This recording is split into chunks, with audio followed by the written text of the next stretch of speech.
All right, good morning, everybody. I realized something.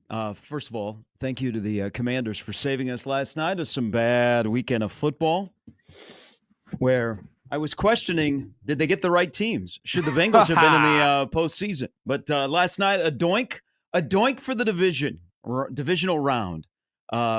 Jimmy, if you could find the Washington Commanders radio call, like Tirico was solid. The Washington Commanders radio call is unhinged. And they should be. Yeah, they won a playoff game since January 7th of 2006. Luke McCaffrey won a playoff game last night. How about that? That's the world that we live in. Luke McCaffrey is moving on to Detroit. You know, when it doinks for them, it goes in. When it doinks for me, it goes out. Well, you know what? Like when you have a quarterback that is the goods, like the kids say, that's what they tell me about Daniels. You can do a lot of things. I'm happy for Washington because there are I know a few Washington fans, and they're long-suffering. They had a garbage owner. They had a name change. They probably grew up when they were having some success, or they weren't around for the 80s, and they just had bad football after bad football. They make a good hire. They find their quarterback, and they win last night like they did. But throughout the weekend of football, and I will keep the college football playoff on Thursday and Friday aside, this is what, in this country, absolutely banger of a country, is that football has a hold on us. Yes. Absolutely. It has grabbed us. It has brought us in. It has wrapped their arms around us, because even in the NFL, we can't look away. Like it is, their blowouts are exciting and dramatic still in the NFL. And even when it's 41-7 or something along those lines, we can't look away. Football has us. Damn. Football has us. I don't want anybody to have me. Football has us. I believe it was Howie Long who said, Skechers guy? Who said, baseball is America's pastime, but football is America's passion. I like that. That is where good we're on at. Howie. That's a good line. That's where we're at. Billy Sullivan. Is he one of the 42 people that is on the Fox desk?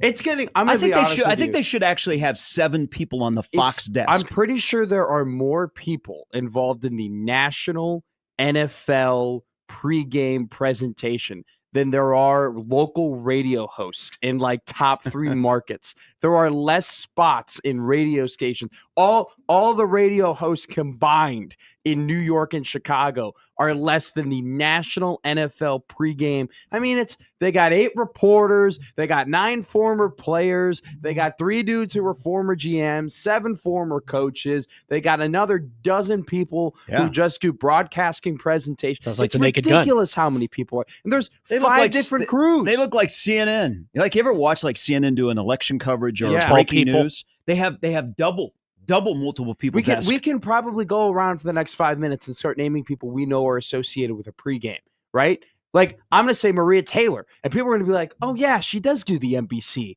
pregame presentation, you know? And then you would be like, you would say Michael Strahan, and then you could go Rex Ryan. And OJ used to do pregame. Yeah, I mean, it's just we just hit 3 different networks. He also did murder. Yeah, that too. He's good at that too. Hey, he got acquitted. So did Ray Lewis. But Ray Lewis keeps coming back to the Ravens. Where's the suit, Ray? But it's not only on like the Fox desk with Howie. Like, there's big dudes on that desk. Like, they added Gronkowski, and like, you know, Kurt Menefee is not a small guy. Do you mean? Oh, you mean big as in stature, not big as in? No. Like Jimmy Johnson gets kind of squeezed out because he's a tiny guy. Mm-hmm. But like everybody else is a large person. Terry. But I really think they need maybe 7 or 8 more people on that desk. JJ Watt too, didn't they add JJ? He's on CBS. Oh, he's on like CBS did. Who is it? Burleson, Matt Ryan, Cowher, and then James Brown. Yeah. So they only have 4. Alex Smith does ESPN, right? Yeah. And then you have you got to remember, you have the Amazon desk, which Sherman, Whitworth, Gonzalez, Fitzpatrick, and Thompson. Basically, Thompson. If you can't get a TV gig post-playing, you're not very good. No, they're there agent. No, you need to get a better agent, is what it sounds like. That's true. Oh, here's another one too. Tom Brady. I can't believe he's going to do the Super Bowl. I mean, that was just awful. He's won lots. He won't. Tom Brady won't be back next year. But Tom Brady won't be back next year. Isn't he doing the Super Bowl this year? I'm almost positive he's doing the Super Bowl. Yeah, farewell tour. He won't be back next year.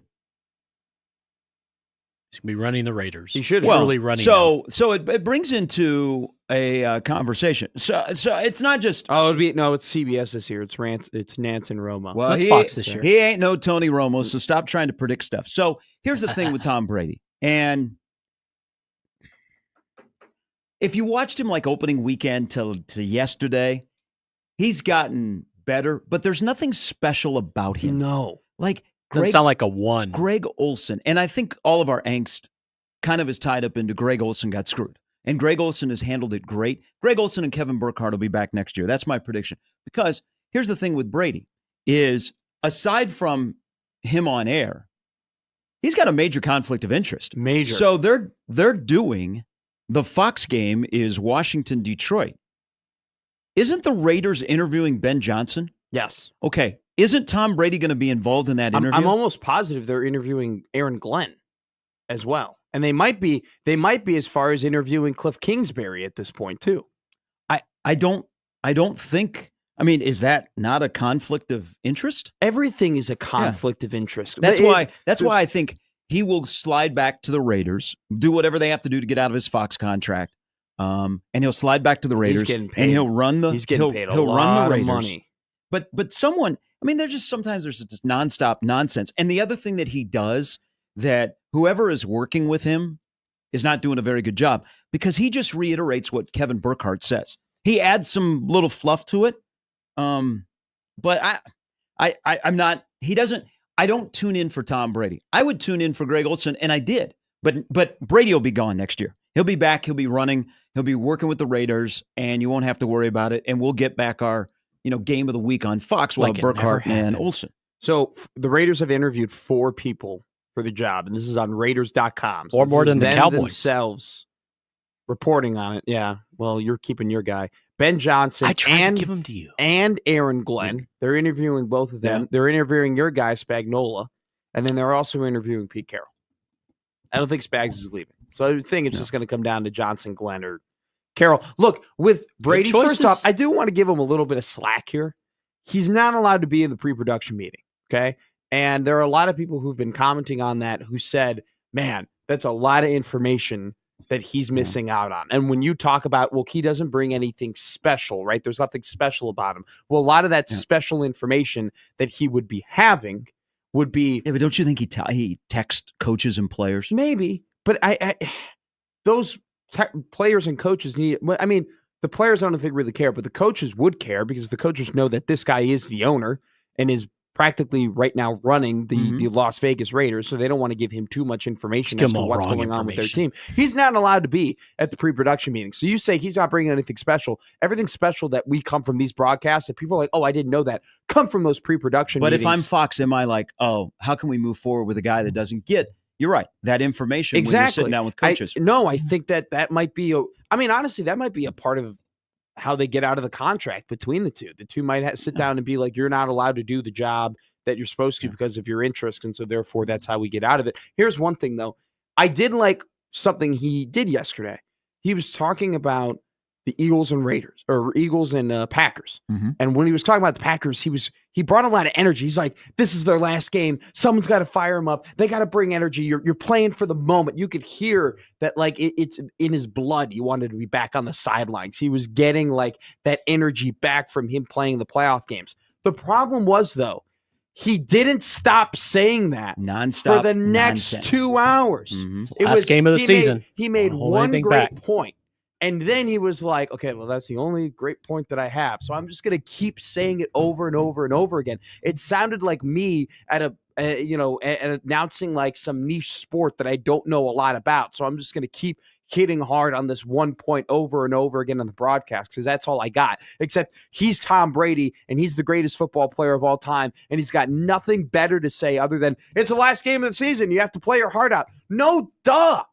See, he doesn't bring anything special. No, he doesn't. Like Greg Olsen gives you insight, and then he adds his insight with some playing anecdotes. Like Brady will go there, but then he'll stop himself. So it's okay. We got Brady for 2 more games on national TV. I think he wants to run the Raiders. Look he wanted to interview Vrabel, and Vrabel told him, Nah, because I'm going to the Patriots. And that guy's on the national game of the week. It's okay. It's okay. They tried with Brady. They tried with Brady. I don't think he brought a larger audience. That's fine. They'll get back what is one of the best, if not the best, NFL crew next year in Burkhardt and Olsen. The world will heal. But you can't, is he really going to be doing a game talking about Ben Johnson on Saturday night when maybe earlier in the week he sat down with Ben Johnson and interviewed him for a job? Same thing with Aaron Glenn. Technically, that's pre-production. Literally, both coordinators they've interviewed, and he's probably sat down with and had a conversation. Yes, but I think Brady would like a BJ more than he would like an absolutely. AG. Yeah. All right, welcome in everybody. Off and running on a Monday. You know what also was great about this weekend? This is the NFL. So the NFL has this stranglehold on us, and it was we had a doink and a win. And did I not tell you guys a couple weeks ago that the doinks are getting louder? Yes, that one was loud. The doinks are getting louder. We talked about this. Not just the clown. I hate the word doink though because it doesn't make a doink sound. You just hate the doink because of past history. Yeah, no duh. I hate the word duh. Duh. Yo. What's up, bro? Yo, this is what happens when you got a 22-year-old. I'm very impressed that you used the word duh. I can't say no at 6:18. I love saying no S. That's kind of like my what's S? Excrement. Who? Excrement. Oh, okay. Yeah, I hate. Thank you for self editorializing. It was you would come out of your mouth. It was funny. I was watching the game in my room. My roommate was watching it in the family room, and when the doink happened, we both. Why? What are you gonna say? Out of the lanai. The family room. The family room. What do you call it? The living room? I just continue. when I was living at home, we had a family room. Yeah, we have a family room. We have a dining room. We have a family room. We have a kitchen. Love it. Family meeting. We got couches. Do you guys have a joint checking account? No. Who pays the bills in your house? We do have a joint NFM card though. Nice. That's hardcore.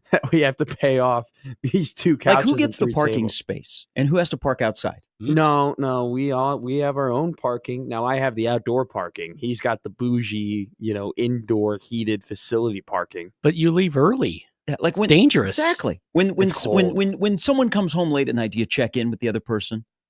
No. You better text when you get home. I didn't see him for like 48 hours over the weekend. Great movie. Well, because you weren't in Omaha. No, it wasn't. Yeah, so we were like two ships. Yeah, passing but in the night like when you came home late at night, is he sitting there at the table, like worried, like in sick? his bathrobe, drinking a glass of milk, and he's like, you could have texted. I've been waiting up. I made dinner for us. He's my friend. He's not my mother. I watched all the late night shows. You said he's your what? He's not my mother. Oh. He doesn't care. Okay, that's fine. It's a unique relationship. I would care. So continue on. We're roommates. What do you mean it's a unique relationship? Yeah, Everyone's had roommates. Like just checking to make sure you're okay. You just haven't had like a guy roommate in. No, when I lived with eight other guys. Really? When I was in college at 26th and W. Good Lord. After that, I was like, better. That's okay. I think the next time I live with somebody, it'll be of the opposite sex. Yeah. Or I'm going to live by myself. Yeah. No, You'll learn. I'll learn. You'll learn. I'll let you know. You guys are 3 weeks into this relationship? Yeah, but we're good. Like we've lived with other people for the last 3 years. And my parents said the same thing. Like there's I'm trained up pretty good. Like I wash the dishes and I clean the pans and like I understand like there's a sense of cleanliness that needs to be happening. Okay. I'm not unincluding him in anything or excluding him in anything. Like do you guys share a Netflix account? Do you have your own special cartoon character on your Netflix when you turn it on? We just set up the internet, so we're just trying to figure that out now. In terms of, we have a 3 TV setup though. Okay, we have 3 TVs. All right, there we go. 2 of them are put on cardboard boxes currently. Not judging. We have 3 TVs. TVs. Been there. Yeah, we have. So we have 2 couches, 1 big couch, 1 small couch. We're gonna build a platform. We're gonna put the small couch on the platform, and then we're gonna have 2 50-inch TV screens, and we're gonna mount them on this big wall. That LED board. Oh yeah, it's gonna be great. I wanted to get like a ribbon board, like a ticker, like on ESPN, you can buy one. That goes around and shows what the scores to like all. Have the zone pay for it. You need it for work. It's $1,100. I looked into it a couple Christmases ago. That's too much. Yeah, it's the one I saw that is really good, that is connected so that you get all that update stuff. Yeah. Like in In this real time. there's the one that is in you mostly like in Vegas.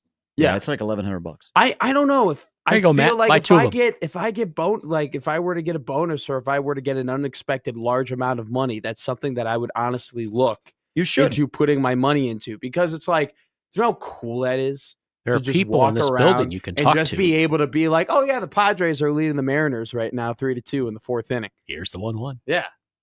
I mean, I think it would do wonders for any relationship and any No. person of the opposite sex you brought into the house. I'm to going go, to tell you something. we got a Getting ticker. all excited. We got a This- ticker. This Portland apartment just is- took the lead over the this- Clippers. This You make a move around. Let's go. Oh my God. They just signed LiAngelo Ball to a 2-way contract. That's crazy. Speaking of ball, No, I mean this apartment is not going to be made for the the opposite sex at not all. with that attitude. I mean, I said that I wanted to get a high table with like 4 stools because we don't Yeah. have like a place to stand. nice. And then my room, Dan comes back and goes, "Did you say pool table?" And I go, "I didn't." But listening. What I about don't- what I'm about just making this into a bar. I'm No. just making my apartment into a bar and grill at this point. bubble hockey? Cheaper. That'd be so cool. Why don't you buy a bubble hockey? Are you good at bubble hockey? I haven't played in a while, but I I would be was- there. I would I come was- to your house to I play was bubble elite. hockey. I was elite, so I'm a big pinball guy. Whoa. You were elite? I was Oh. great at pinball, or at I am great at pinball, but I am great at bubble hockey too. I love pinball. I'm a massive. Beercade is the place for you over in Benson then. So there was a beercade in Lincoln, Oh, I've been and there. I would Not the same as the one in Benson. Oh. Benson's the OG. Okay. I want to go. I want to go and play, but I would go there sometimes and pregame on my own, and just go to the pinball machines to play pinball. You know they have a state championship for pinball. really? Yeah. I'd be pretty good. I think it is usually about this time of the year. Pinball. Pinball Pinball's championship. awesome. I grew up old fashioned. It really go is to, the like, good little life. mini golf place and Yeah. play pinball. I'm sick. Yeah. I'm great at it. Well, we look forward to your internship here. This is going really, really well. All right. Let me give you the lineup for the show. Brought to you by the roof freezer, John Higgins Weather Guard. Coming up at 8:30, Evan Bland from the World Herald will join us. 9 o'clock, Jacob Bigelow. We'll talk about what happened at Mackey Arena yesterday, Jeez. which was the recipe for a debacle. But a couple of final thoughts, not final thoughts, but a couple other things from this weekend. This is like the NFL grips us, and 5 of the 6 playoff games are over. We have Minnesota and the Rams tonight at a stadium named after an insurance company where the Rams had to relocate this game because a lot of people had their insurance pulled before the major fires in Southern California. So I'm sure that'll be a storyline in ESPN. I don't know who will bring it up. Maybe the Mannings. Maybe Joe Buck will bring it up. Probably McAfee. But that game is tonight, and that game should be really, really Yes. good. I love me some Kevin O'Connell, a guy that does not have an ego. I love every time he talks into a microphone. I mean, I got a crush on a 39-year-old man that coaches Notre Dame. You guys live together? Does he wait for you before you come back? He's got a family. Kevin That'd be O'Connell? awkward. He makes good money though. So Yeah, you can they'd be afford like it. renting me a place in South Bend, and I've been to South Bend. I don't really want to live in South Bend. South I would Bend. visit South Bend. Marcus Freeman. Oh, okay. Kevin O'Connell has no ego. I love Kevin O'Connell. I I think do. he was such a great hire for the Vikings. O'Connell or McVay? O'Connell. I'd take McVay.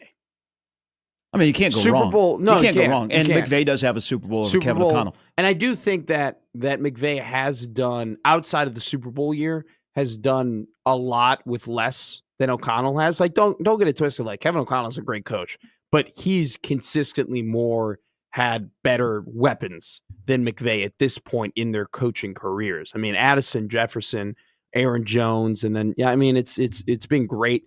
And what he's done with Sam Darnold, that is one of the most profound stories that I have ever seen in the NFL. You have a guy, Sam Darnold, everybody counted him out. He was done. He was written off. He didn't just have a second out Minnesota's his second opportunity. He already had his second opportunity in Carolina. He already had his opportunity to rejuvenate his career. He was down and out. Then he goes to San Francisco. Kyle Shanahan puts a bunch of confidence in him. Kevin O'Connell and Kyle Shanahan, who know each other well, definitely had a conversation with one another about Sam Darnold to the point where O'Connell was confident enough to sign him to this deal. So basically now Darnold's on his 4th opportunity, is playing like one of the best quarterbacks in the league, and a team that just drafted a first-round quarterback, like literally last year, is sitting there being like, we're going to pay this guy $50 million. And we're probably going to ship off J.J. McCarthy for a hefty sum. Because J.J. McCarthy would probably be the number one. He Not so fast, my friend. Cam Ward's if, better. If Darnold plays poorly again tonight, I think you have to. Oh no, that'd be back-to-back big games. So what? Back to back. So He's what? played 14 great games. Take this your year. Bear uniform off. The best things for Kevin O'Connell can do is develop a quarterback for Mike Tomlin. Ooh, I like that. But we had this weekend. So yesterday we had a ref come over to the bench and pat Josh Allen on the head. Can you imagine if that would have happened to Mahomes? The internet would have broke. It will next week. Yeah. 3:30. Yeah. Okay. We also had. Wait, that's a 3:30 game? That's a Yeah. 3:30 game. Yeah. What an embarrassment. You got day game Saturday? Disrespect to the Chiefs. Nope.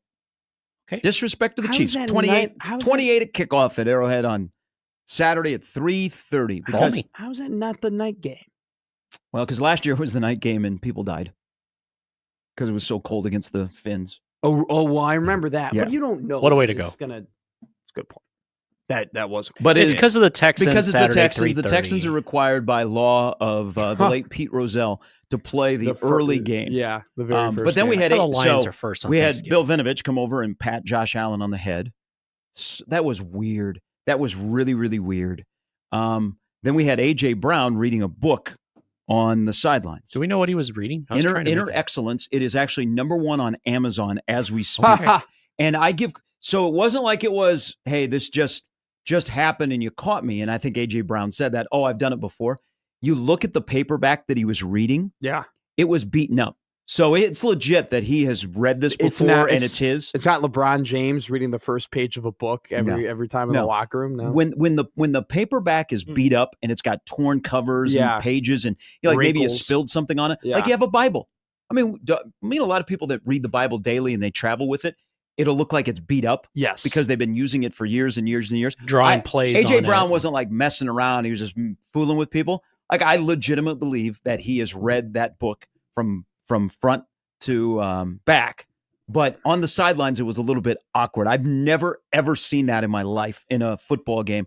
A player on the sidelines reading a book. Now, I have been back in the day at the Devaney Center, and I saw people definitely reading books in the Devaney Center during a Nebraska basketball game or knitting when they had the B section in the comfy seats. But I've never seen a NFL player on the sidelines reading a book like A.J. Brown was reading last night. They went from smoking cigarettes in the locker room to reading books on the sideline. How football has evolved over these years. Hey, books don't cause cancer. Whatever to do. That's a good point. Whatever. I mean, we can. That's why I'm only a books on tape guy. Yeah. Here's the thing. Whatever you need to do to calm your head. I mean, that's a guy too who can really get upset and off the handle from time if he's not getting the ball or the team isn't playing in the manner in which he thinks they should be playing. And so they got plenty to clean up in Philadelphia. Good thing they're playing at home. They're a different team playing at home compared to the road. Most teams are, like Nebraska basketball. I mean, look, Jake Elliott was getting put through the ringer on WIP radio this entire season about the kicks that he's missed. Man, 5 for 5 yesterday. Gotta love it. Brandon McManus missed one. Did the Bears break the Packers before the playoffs? People are asking, Gary, that maybe the Bears were a part of the Packers' demise to end the year. I think that was an embarrassing showing. I think there's some injuries in there. There was an embarrassing showing. I also think the one thing that people are not asking is where are the Bears in the playoffs? They're not in the playoffs. Yeah. I think they're also asking that question. I've been asking that question for years now as Jaden Daniels, who leads another game-winning drive. I think it's 6 this year that he's had game-winning drives, one of them in the playoffs. I got a question for you. One playoff game. Rather have Herbert or Daniels? Is this a real question? Yeah. No, you're just fooling. I mean, These are my and it's choices. obviously Daniels. I don't get Mark Rippon. Yeah, I can't believe you put Herbert in there. I know. It was kind of a segue to go past the fact Eric that he was absolutely awful against Houston. Daniels changes everything. When you have a quarterback that is different, it changes everything. One thing about the Commanders is they have some sort of nonsense at the end of every game. They do not play a normal football game. They don't. And they didn't last night as they played for the last-second field goal to move on. January 7th, 2006. I remember that day. Doinks for the divisional round. It'll be remembered forever in the nation's capital. And Luke McCaffrey is moving on. Levante David is going home, and Luke McCaffrey is moving on. Oh, I felt so bad for Levante. Also, he got rolled up terribly on in that last play, too. But he was that 4th and goal. I mean, what a play. picking up that wide receiver coming across. My man doesn't make it to the Hall of Fame. There shouldn't be a Hall of Fame. It's ridiculous. We're off and running. When we come back, we're going to talk about the half-assery that happened in West Lafayette. Wait, it was embarrassing, half? Oh, it was embarrassing less. performance I by think it was quarter assery. Nebraska yesterday. What game was over sooner, the Nebraska-Purdue game or the Green Bay-Philadelphia game? We'll get into that as we roll till 10. Lots to discuss. Busy sports weekend. Lots of football. National championship game for college football is 1 week from today in Atlanta, Georgia. That line is moving. The line's moving. What, a point? Yeah, I won't move to point. Go Irish? I'm hot, man. I might bet it. I'm red hot right now. We'll discuss. It's Gary and Matt with Jimmy, 1620 The Zone.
All right, welcome back in. Good Monday morning. Hope everybody had a good, safe weekend. Stayed warm. Good sports weekend. Lots of ball, y'all. Another big weekend. A week from the day, Notre Dame and Ohio State for the national championship game. Two relatively big brands. Two obnoxious fan bases. Yeah, you could say that. That might be the understatement of the radio show today. Yeah, two decently big brands. Yeah. You know, Yeah. arguably maybe the two biggest in the sport. Arguably, Might generate some interest. It just might. I mean, they could pull it off. I mean, it's going to be tough. They're going up against They have to sell it. Big East college Yeah. football. Hey, the SEC did get a win yesterday. Oh, The SEC has been taking L's. I remember them. Hey, with Daniels last night, he is SEC quarterback. Take that. Take that Technically. the rest of college football. Is that how barren the win drawer is for the SEC? He That was a they're Big not- 12 They're quarterback. now prior. slamming. I'm they're trying to not- help my brothers and sisters in the South. They'll be good a week from today. Okay. Gary Sharp for the South. Rise up. But today it's rise up in the north. They say the sun. No. No, yeah. Yeah. Maybe It doesn't just, work maybe that way. Put down the shovel. That would be really odd if the sun rose in the north. Maybe when we get Greenland. Yeah. But you know what? Yeah. You gotta look at Greenland though. If we're gonna acquire Greenland, what championships in the SEC have they won? See, another I mean, thing- are they What worth ratings it? do they Yeah. bring? Yeah. Are people watching And Greenland? if we have to put them in a country to be named later, I was about to say like that. would they I want- generate yeah. some interest? I want an island to be named later. Here, Guam's a great prospect nowadays. I don't know. I remember when I was in school way back in the day, we invaded Grenada, and I thought, what? It was a big. You'd have to look that up. I don't Yeah. think they Yeah. went over where that they in your make school. grenades. No, we Yeah. didn't really hit that. We only hit the the positive Iran US Contra history. coming up in the 7 o'clock hour. Maybe we get the Northwest Territories in as a kicker. Maybe we'll just do Kansas. We'll get back to the Kansas-Nebraska war. Yeah. Okay, what game was over sooner yesterday? Philadelphia Green Bay on the opening kickoff, which I still am trying to figure out how Philadelphia got the ball. But that game literally, I think, was over within 5 seconds. I did say, and we're done here. Did you say that early in the debacle at Mackey yesterday, where Nebraska half-assed their way So with a lack of intensity, and they got jumped from the beginning? They never recovered. It got away from them. But was They led 3-2, right? the About all I got. Philadelphia Green Bay game with a fumble 5 seconds in, Mhm. or the first time Bryce Williams touched the basketball yesterday on the offensive end, and he did not look aggressive at all? What game was over sooner? I say 4 minutes in, I would say at the 15:38 mark, I officially got up and said, "This is embarrassing for Nebraska basketball." I Started putting together the don't family know. room. Like Green Bay was still in the game. It was 10-3 at one point in the third quarter. Like they were marching. I mean, they had gotten the ball down to Philadelphia's end a couple of times. and 16-3. Philly played good D. I mean, it was a competitive game. They still had a shot. There's probably 3 or 4 plays that it went Green Bay's way. They might have won. It didn't. They didn't. And there's a reason it didn't. But there was still an opportunity for them to win that game in the third quarter. That Nebraska basketball game was over immediately. It was embarrassing. How do you? I'm KP sorry. could have just I- let Jake do the rest of the game while he reads. Or I got a question for you. When did a ranked matchup on the road at Mackey Arena during Big Ten play become a bring your own juice game? How the hell are you sleepwalking to start that game? Well, that's a great question. So I'm going to break it down for you. One, Purdue's playing pretty well, and you already knew Yes. that going in. So Purdue has won 5 in a row, and they've won all 5 of those games by an average of 22 points. Now, winning by 36 yesterday helps that, but still, they're blowing people out in this streak. And Smith is a dog. He looks like an All-American candidate. They've won 26 in a row at that building. Yeah. So they've been dominant lately. Now, they go to Oregon on Saturday. That'll be very interesting. But they've won 5 in a row after losing their first conference game. There are some things about what they did yesterday I don't think are sustainable for Purdue, but against Nebraska, when you have poor rotations and you catch them in poor rotations, lazy closeouts, and you can't miss and you hit 19 threes, you're going to have a day like that. But back to your point, and this is the problem. I'm going to give Nebraska a little bit of credit because Hoiberg and Esigian were playing hard. Hoiberg, most importantly. Yes. But if you go to Mackey Arena and Hoiberg and Esigian are the 2 best players, you ain't got a chance. But that was a half-assed effort where everything – I listened to Fred on the pregame with Kent, and so he was going through the keys. And this team does not. So this team is different from last year. They don't have as many shooters on the floor. No. Their basketball IQ is not that good. No. I've seen more guys this year dribble into a crowd. Okay. They play hard. Okay. They get after it when they want to, and they don't get down in the dauber, and that helps them.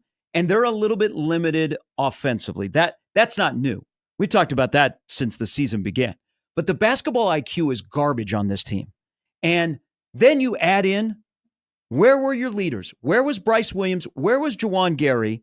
Now, both didn't play well offensively. Juwan Gary's got to figure it out shooting the basketball. Juwan Gary's got to figure it out on the defensive end, too. He didn't play well defensively either. His performance on the defensive end was way worse. And Bryce, that's saying Bryce, his lack of aggressiveness yesterday, and I know, smart play by Purdue, they were physical against him, and they let him play, and I don't think Bryce adjusted very well, and he was non-existent. But his lack of aggression early in the game, I thought, uh-oh. But listening to Fred on the pregame with Kent, he was going through, don't dribble into a crowd, turnovers, don't let him get on a run, basically saying we need a cut stopper. If things start to go south, we need somebody to hit a big shot.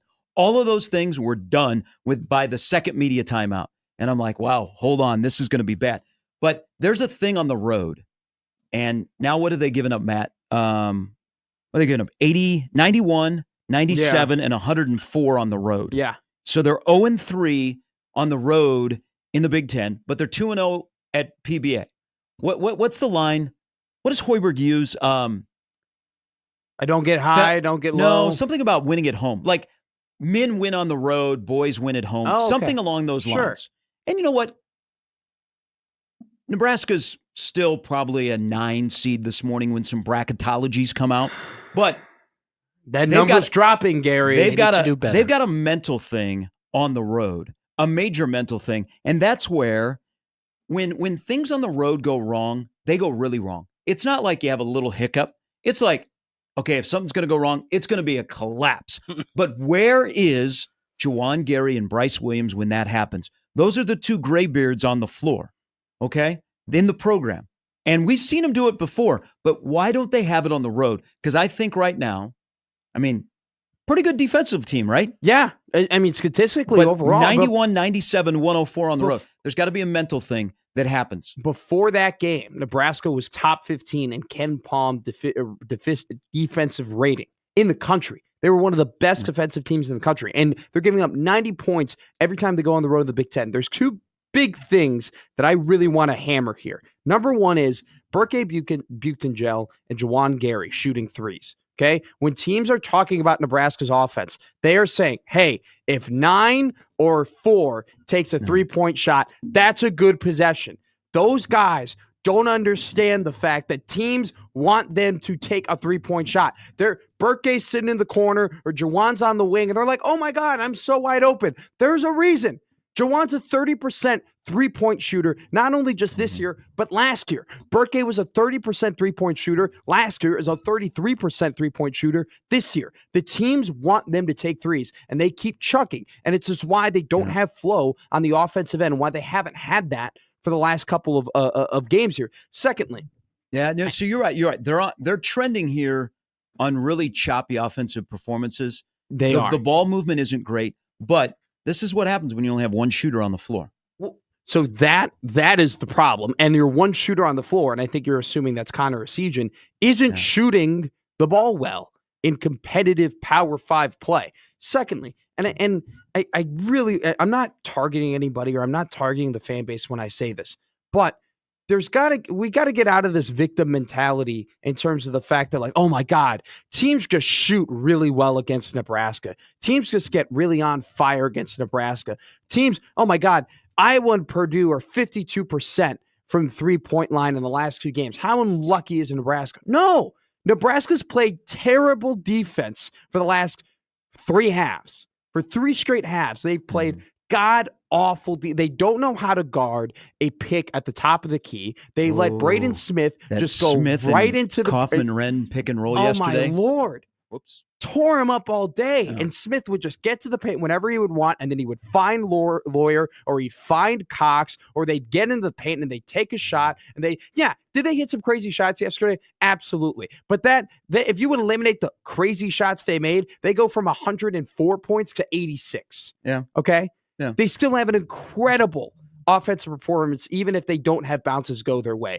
Nebraska was terrible on defense yesterday. They were terrible on defense against Iowa in the second half. They've let up so many wide open 3-point shots over the last 60 minutes of play. They need to clean it up because what has Fred Hoiberg been saying all season long? We're a defensive team. We're a defensive team. We're gritty. I have not seen anything close to that. On the road. But now they're different at home. You can't keep playing the charade, though, I know, of like home and road, because what if they lose at home? But that's who Fred's teams have been. When were we having this discussion last year? Where were you last year? I mean, no, where were you last year? Right. You were in school last year. But things have to change. You were at Selleck getting some food about this time last year. I never ate at Selleck. Things have to change. Which leads to the question, what were you doing up this early back then? Sleeping. Exactly.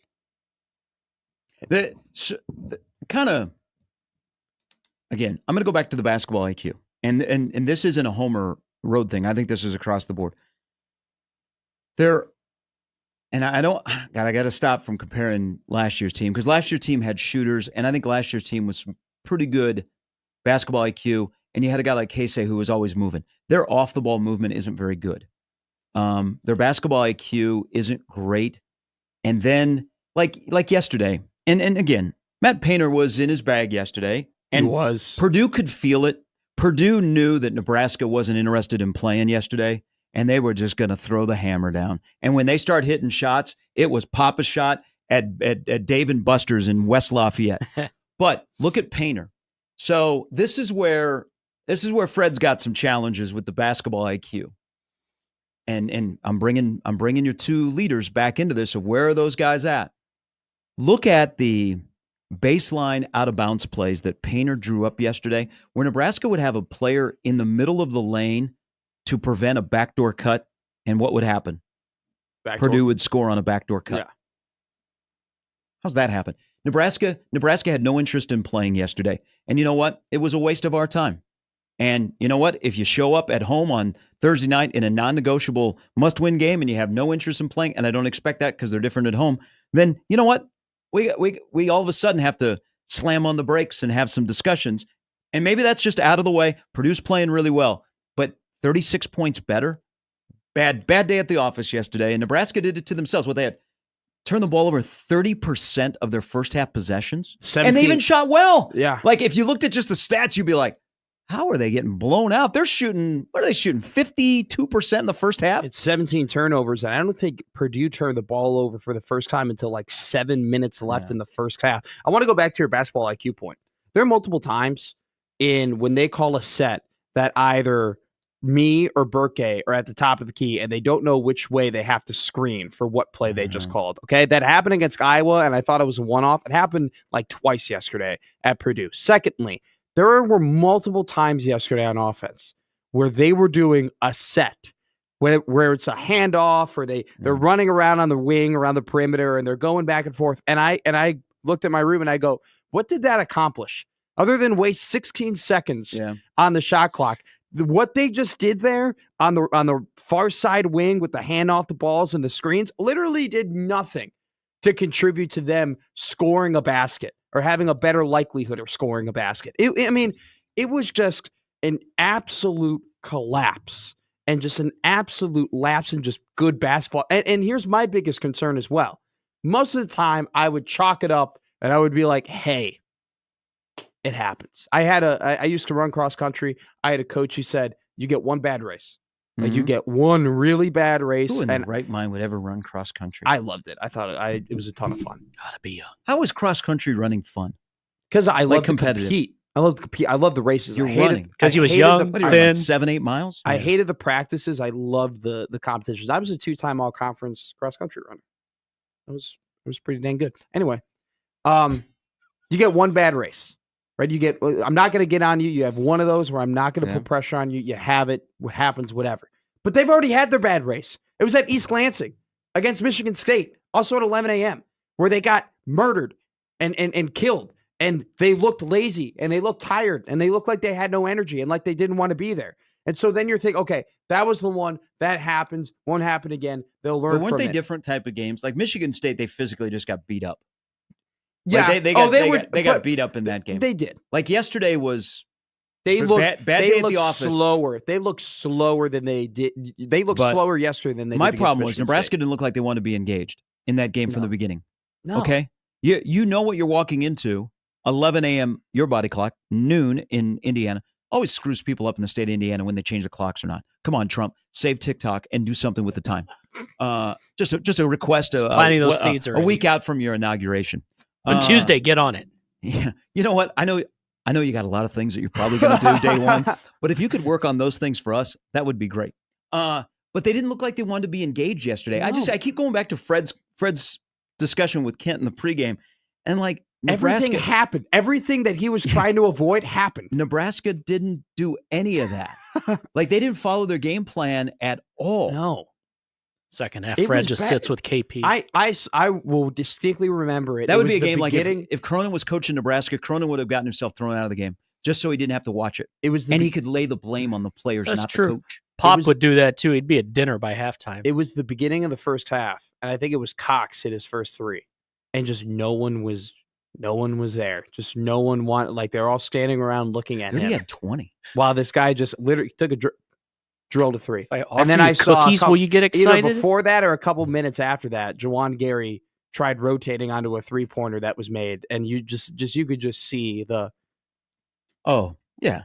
Yay. Hey, I've like, been there. like we're at the Y, I've been there doing those games, man. You know when it's Same. trouble. I've been in that building doing a game where you knew you knew. know when it's over and you're like, oh, just do they have a running clock? Yeah, Now, First media now, timeout, to they're all finish on a hungry. positive note here. no positives. Positive. No positives. There's zero positives. Oh, you have to search for the positive. There's no. I You know what? Absolutely refuse. You got to to chase the rainbow. No. Don't blame me for No. him. Give it. Go ahead. Give me your positive. You're Yeah. 2-3. You have 15 games left in the conference. You got to get to 10-10. If you're 10-10, you're going to be an at-large team. And losing by 36 isn't pretty. Never is. Yeah. Never Yeah, is. you could say that again. But the bracketology people that I follow that is not Joe Lunardi. By the way, he had Kansas. Kansas has two different teams playing in the tournament according to Lunardi. See, they just buy everything. Buy second team. Friggin', what happened with that B-team. investigation? Mhm. Nebraska's still like Teflon. a 9 seed. They Now were a that- 7 seed 2 weeks ago, Gare.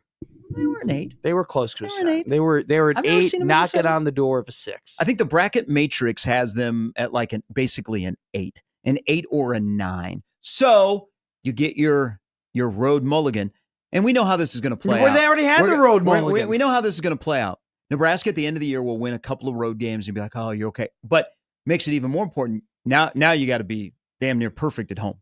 Yeah. I mean, you got to continue to win at home, and you play a Rutgers team who basically might be eliminated from the Big Ten tournament by the time you get to Lincoln on Thursday night because they play UCLA today, and that's kind of – it almost feels like an elimination game. Yeah. Remember, only 15 teams make the Big Ten And tournament, SC had a big win And- against Illinois. in and the weekend. Rutgers is trending the wrong way. How disappointing has Rutgers been? You get those two just absolute dudes, those two top 5 draft picks. You just can't do yes. anything. I don't know how healthy they've been together. Sure. That's a the good problem. point. But still, I mean, you have Cooper Flagg is the number 1 pick. And then Harper Bailey is, by the time you get to the 4th pick, they're probably gone. I mean, you are pretty consistently always going to have the 2 most talented dudes out on the court. And I'm not Yeah. asking them to be 15-4, but just they're what, 9-9 now? I mean, it's Now, they're worth the price of admission. I agree. To see Bailey and Harper play Thursday night, also worth the price of admission. How about a response? Okay? How about a Bryce Williams and a Juwan Gary saying, not today, How my about friends? this? How about this? You don't want kick their ass on Thursday. How about a 25-point victory? Just I to get like everybody this. Matt back? Lombardi over here. I'm just into winning. I'm with just you. win, ma'am. Just no. This fan base needs a little bit of juice. It needs a little bit more confidence. It needs a 25-point ass kicking, an absolute buzzer to bell, just whooping. Does the fan base need on a the offensive tackle choosing Vanderbilt over Nebraska? No, that's probably not good for morale. Hour 2 coming up next. We'll talk about for the other 2 teams that won this weekend in college basketball. 1620 The Zone.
All right, good Monday morning, everybody. What a way to kick off another week. It's back to we were talking earlier about the Fox pregame show that I think they should add a seventh person on the set. So he doesn't sit on the set, but he's like one of the insiders and a really, really good person who came to Omaha a couple years ago and spoke on mental health, his mental health issues, Jay Glazer. I mean, just a fantastic human. But he has been a staple of the Fox pregame. Yeah. Did you guys notice, and I guess I didn't notice this when I saw him speak in person, he is a big ring guy. Jay Glazer he wears 3 rings. You know, a lot of men will wear their wedding ring, or at least they hope they do, or they'll go with the tattoo, you know, right there where instead of they're not comfortable wearing a ring, but they have the tattoo. Super Bowl ring you've bought at a pawn shop. Yeah. I used to be a 2-ring guy. Jay Glazer is a 3-ring guy. So he's got, it looks like a thumb ring, his wedding ring, and then another ring. So I think the proper ring amount of rings, I think, are 2. Okay. Wedding ring, and then either like an ancillary ring, a ring that means something to you that's got a little bit of meaning. Mm-hmm. Okay. Or like a class ring if you're really, really proud about where you graduated college. My grandfather wore a class ring. Did he go to Texas A&M? I was going to say A&M. Texas A&M is a big thing. You wear that ring. No, I do know someone who went to Texas A&M who often does have the class ring on. Yeah, that's almost like a staple if you're from the Colt. Yeah, you got to wear the ring. If you're not a part of the 2%. I don't know. They shove that in your face. Pumping eggs. Like that. Pumping eggs. Texas A&M shoves the ring in your face. Passing back eggs. He's got it. Yeah. Oh, he's got it. Look at that. Gig 'em, Aggies. Beat the hell out of TU. Oh. And I thought the only Colt we'd be talking today would be the Promise Keepers, but carry on. Passing back egg. Did think of you when I. Oh, I got thoughts. Yeah. So are you like with a 3-ring? Like, what's your take there on his 3 rings? You just noticed it? Are you waiting? Like Jake Glazer's a badass, so he can do whatever he wants. Absolutely, I love Jake. He's great in ballers. I don't know. I mean, you see women now have more and more rings. Like rings are back. Rings are a thing. They are. But it's kind of different to see. You see a lot more a gentleman with more than 2 rings. It's a lot of like guys my age. Like they're not married or anything like that, but they have rings on because it's like an aesthetic thing and it looks. And some girls are really into it. Just like the puka shell necklace. Some girls are that might be the rings on the finger. Might be my generation's puka shell necklace. I can't judge. When I had the blonde hair, I wore the puka shell. I had the matching accessories bracelet. Are becoming more and more of a thing for my the more you have, the better off you are in terms of like at least in terms of attractiveness. Like, all right, going to Claire's rings, earrings, tattoos, stuff like that. Say my favorite ongoing bit in the NFL is Jay Glazer is an awesome insider. Okay, and he does tweet and he does put things out on social media. Okay, and he really could do any news he gets. He could tweet it out or he could put it out on his own and it would blow up. It would make news. People would talk about it. But my favorite ongoing bit is that he will be away on the Fox set for hours. Okay. They started this thing at 8 a.m. You haven't seen Jay in 2.5 hours. And then he'll just waddle on out. Okay. He'll pop up out of nowhere. They'll put a single camera on him and he'll just drop some juicy piece of news, some like piece of news that you're like, oh my God, like how long has he been holding on to that? And then I will get a notification every time Jake Glazer says on Fox pregame, blah, blah, blah, blah, blah. Like every week it happens. And I love it. I love that he just is like, I'm sure that you and I, at least how like I'll be thinking about the show. And I'll be thinking about, okay, maybe we'll talk about this here and this there. And like, okay, this is something that I'll say, or maybe this is a stat. I'll find a stat. Let me hold on to this until we talk about this. I can just imagine him in his room just being like, dang it, I got to find one for Sunday. Like I need to find a juicy rumor for Sunday. I haven't found it yet. Then he finds one. He's like, all right, this is it. I got it. He's good. He's a good person. I love him. He's cock diesel and he's a 3-ring guy. I don't know why I noticed that. It took away from... Are you going to show up with rings tomorrow? No, I got to think of what a 3rd ring would be for me. I don't. I used to be a 2-ring guy and I liked it. Now I don't like things on my fingers. What was your 2nd ring, if you don't mind me asking? Just a regular ring. Oh, just a ring. Okay. Yeah, just a ring. Okay. Huh? Yeah, maybe. I didn't know if it had any meaning. 99 Big 12 champions. No. I'm a silver over gold guy. I've never worn a ring or never regularly worn a ring in my life, so I really don't know what type of medals look good. Well, did that seem like a subtle move for his roommate to make a move? Mm-hmm. Yeah. Help him choose a ring so that you're good to go. All right, when it's Evan that time. Bland and Jacob Bigelow will join us a little bit later. There was one thing that happened yesterday. Nebraska basketball getting beat by 36, and we'll get to some emails and some texts here because people have thoughts, including Zach. There was some really, really bad news, unfortunate news, where I went, damn. Allison Widener suffered another injury. Yes, I saw So Nebraska basketball player, when she is healthy, she is really good, and she had started to play pretty well, and you're like, that's who we think she's going to be. And she's a huge asset for Nebraska basketball. But prior to Saturday, she had suffered 2 major knee injuries and had come back. She has now suffered a 3rd major knee injury. And all I could think of is, man, injuries suck. Like if I'm a Packer fan, the injuries are part of sports. It's one of the worst things of sports. But in that case, when you have battled back from 2 major knee injuries, and they weren't just, females with their ACLs, it's not like it's a tweak here or there. Yeah, it's scary. I mean, you sometimes might be in danger of, tearing the entire alphabet. But that's the 3rd one. And I'm like, God, I know what that rehab is like to come back from that, to do it once, to do it twice. Now you're going to have to do it a 3rd time.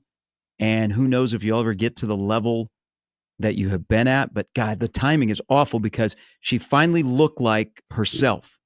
And then she got injured on Saturday in practice when they were out in New Jersey getting ready for their game yesterday against Rutgers. You know what's worse? 3 major knee injuries, 2 of them at practice. Uh-huh.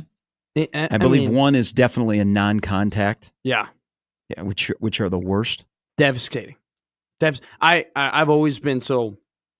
During my time at the University of Nebraska, I announced a ton of basketball games, women's basketball games in particularly, and I was always impressed with just not only her athleticism, but it was almost as if she was always the smartest player out on the court. I mean, her basketball IQ is bar none. I mean, and her aggressiveness and her ability to finish in and around the basket, such a natural finisher. And the problem is that she's the type of player where she's not really a dangerous 3-point shooter. I mean, she gets to the basket, slashes to the hole, uses her athleticism, her speed, her explosiveness, her knees in order to be as great of a basketball player as she is. And just to have, I mean, she was a player her freshman year where you're looking at and you're like, man, I can't wait to see what she turns out to be when she's an upperclassman. And now you're at the point where her basketball career is definitely under question and under jeopardy. And whether or not, I would not blame her whatsoever at all if she was really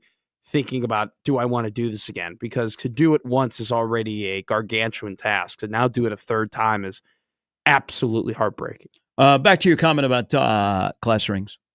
Yes. So this is from Chris. He says, just no. A class ring is never acceptable if you are not in high school. A college ring is stupid. I laugh openly at anyone who has a Texas A&M grad and they wear those rings. Yes, I have almost been in some fights because of it. When they were in the College World Series last year. Was it obnoxious how many class rings you saw walking around there? Well, they make Were those the ones that misbehaved that late game, the A&M Yeah, fans? Okay. Yeah. They shove it in your face that they went to Texas A&M. You know what? Great. Like literally in your face. Great. Like I went to the Harvard of the Midwest. Okay, take that. You went to Eastern Illinois University? Yes, I did. Shout out Tony Romo. Zach writes in. Jimmy Garoppolo. Into the Tony Romo. Yeah, Jimmy Garoppolo. He's a Tony Romo. Dan DeFranza. Exactly. Boy, whatever happened to him? I tried to follow his career. I was thinking about getting some of his football cards, and then he just fell off the face of the earth. John Yurkovich. Yurko, yes. Yeah. I know my Eastern Illinois football. Charlie Spoonhour's son used to coach their basketball. Okay. Yeah. I think they are irrelevant now. Are they in the OVC? I believe so. Yeah, no, they are. Yeah. They're in Illinois. Matter. They do play every once in a while. They do play one of the bigger Illinois teams. Like they played Illinois this year. 11 a.m. People BTN are like, Plus. Okay. Like, yeah, EIU, I guess. Like, cool. It's like when Purdue beat Indiana State 44-0 and then got outscored like 200 points for the rest of the season. What a day that was. Thanks for the mems. I think Eastern and Western should play each other. I miss going to Macomb. Speaking of that, 4-0 in the Summit League. Was off on one game this weekend. But Zach writes in a couple of things about Nebraska basketball. Zach is a very passionate person who I think you've read me a couple of Emails. He had some before. thoughts yesterday. he emails in the moment. Yeah. From his heart. From the heart. Let me go back to yesterday. I don't know. Oh, yeah. This is the guy who sent back-to-back emails. He sent you one email and then unprompted 4 minutes later sent you another Okay, email. so this is yesterday. Midseason. We read them all. Bryce is soft like butter. Just like the rest of this team and program, he's a front runner. Punch him in the mouth at the beginning of the game, and he has zero aggression on offense, defense for the rest of the game. He's mentally and physically soft. Was disappointed yesterday. I knew right away when he was not aggressive right away that Nebraska was in trouble. Said same with Gary. Juwan Gary, not me. They both looked like they didn't want to be there. Yeah. Versus the Purdue. only player that looked like that wanted to be there was Sam Hoiberg and Connor Siege. Also, we probably get to the bottom of Fred might have put Wooster in the doghouse. Versus Purdue, those guys were moping around all game, half-assing it at both ends of the court, and 50% effort closeouts on threes was pathetic. Just like always, this team won't accomplish this season, because even if they limp into the NCAA tournament again, they won't do enough during the season to get a favorable seed so they can actually win a game for the first time in program history. And if they make it to the tournament without finally winning a game, then just like always, it's meaningless. It's going to be so fitting when UNO makes the NCAA tournament. The season wins a game before UNL does. Oof. All right, you can get a full weekend Would somewhere. that force Nebraska to play Omaha? It will be so fitting for the, I can't say that word, program. All right, so follow-up. Oh, no. How many minutes in between? This is like overnight. Okay. Unlike Bryce and Gary, Sam Hoiberg brings it every single game. You see his intensity immediately when he gets into the game. Bryce and Gary are soft front runners and should be ashamed of themselves. There are no positives from yesterday. Remember, I'm trying to be positive, guys. There's no positives. I couldn't agree more. Matt and Zach are on the same page. There's I'm zero looking positives. big picture, not short timer. They need to bury the tape. They need to take the tape. They need to walk out. No. PBA grass. You need to cut up the tape of guys' lackadaisical effort and show it to them over and over. And I don't care if you're a sixth-year guy or you're a guy that just showed up at mid-semester. Pain. You could You're have gonna some feel fun it. cutting that up. You're going to feel it. You're going to feel it. I love that more. I'd rather do that than my idea. No, there are no positives. There are always positives to look at. I'm going to be Mr. Brightside here, which has this one. Has Mr. Brightside replaced Sweet Caroline? Yes. Yeah, I think I love that take from you, Gare. Yeah. It isn't good enough for Nebraska to limp into the NCAA tournament as an 8 or 9 seed this season. If they don't get a good enough seed to be a favorable matchup to finally win a game, then it's worthless. All right, this is the morning after. Take that pill and look what happens. Clint says, Clint is a one-ring guy. Clint married to Sarah, Dookie Clint. Had to like himself some Cooper Flag. Hey, you look good. 42, man. Made it look easy. He's almost in the level. Like, I had to go see Zion play when he was at Duke. Yeah. I went to the NCAA or the ACC tournament. Like on your own dime, like you wanted to see it. Okay. I think I got to go see Cooper Flag in person. Yeah. I got to find a way to see Cooper Flag. Now, they play Illinois at MSG next month. I could get in and out of NYC. I think I need to see Cooper Flag in a Duke uniform in person. But back to let me see Clint here. What time is that game at, and that could be a big game and next month in February. Yes. Okay, I have a genuine question here. This is from Clint. I understand. Now, this is kind of a theme here I'm noticing on the stream and in the email box. Again, you get beat by 36. It was a debacle. Got beat by Purdue, who's playing really, really well. It's on Big Fox. It's Big Fox, 7 p.m., Duke, Illinois. Gus or Benetti? It was great to have Benetti on the Creighton. Oh, my God. Benetti and Hummel. You'd be hard-pressed to find a better Benetti and anybody. 1-2 duo. I understand wanting Nebraska to get to the NCAA tournament, but what I never understood, and I'm asking here, is why just get there mantra when we all know that they won't be good enough to win the first game? You don't know that. Listen, the math is still there, okay? If they get to 10-10, they're an at-large team. They're 2-3. They have 15 left. Yesterday was brutal, awful, half-assery, embarrassment. They got to look in the mirror. But they do have home games. If they limp in at 10-10 league play, do you think they will win their first game of the tournament? That's a big thing, isn't it? But at this point, they won't. Who cares if they make the tournament? Wait, just win a game. They won't be win a game. If they go 10-10, they're not going to be limping in. If they go 10-10, that means that they probably ended the season at not at a high note, but like they would be playing well going into the tournament, not backing into the Pinstripe Bowl. No, they'd be playing well if they were to be 10-10. Because as of right now, They're currently standing at the Big Ten standings. They're 2-3, so they'd have to go 8-7. Now, I think I found me another positive guy. All right, non-negotiable Thursday night against Rutgers. Got to win that game. Every home game at this point is non-negotiable. Bam. And watching Iowa, who got a nice win against Indiana, Yes. who make your list for the Minnesota and Indiana job in the offseason, that's going to stick. That was a missed chance on Tuesday night when you're up 15. And really, since Nebraska's been up 15, they have not looked the same. Just saying. And they parlayed it. I mean, they what was it, 85-60?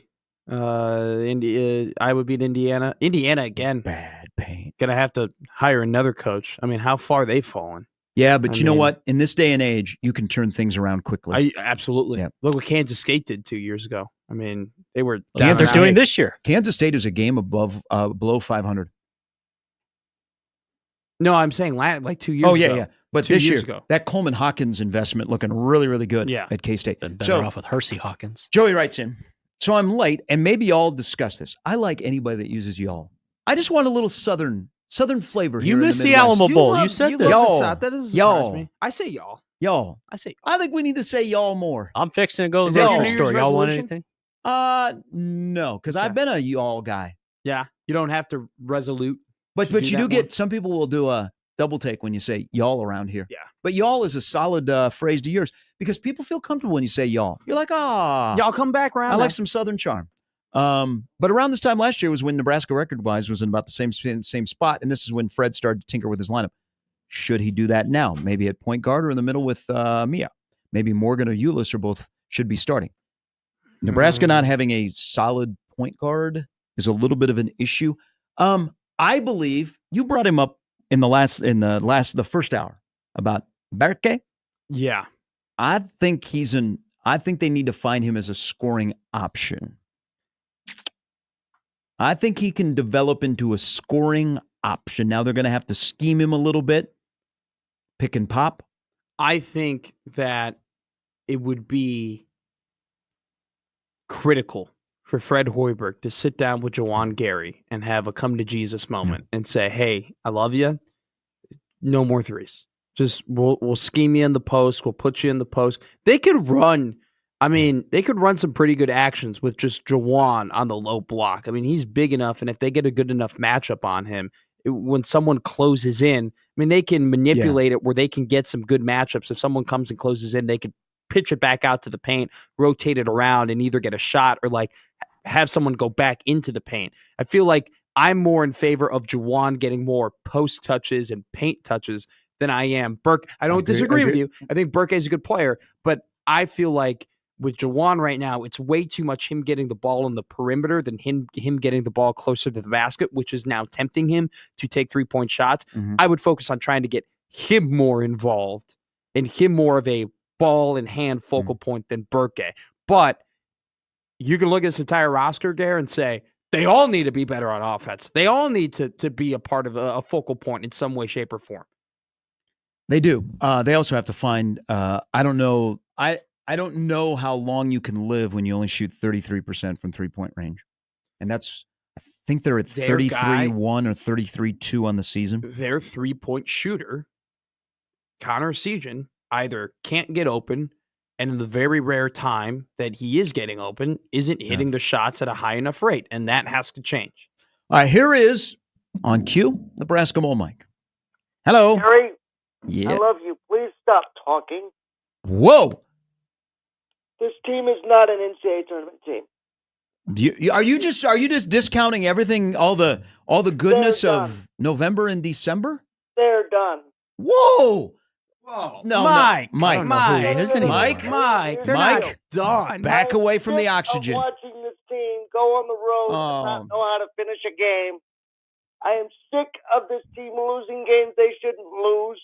I'm sick of them carrying it for a month when they have two seniors who have been there before and done it and know how to do it and don't remember how to do it because they think they can do it themselves.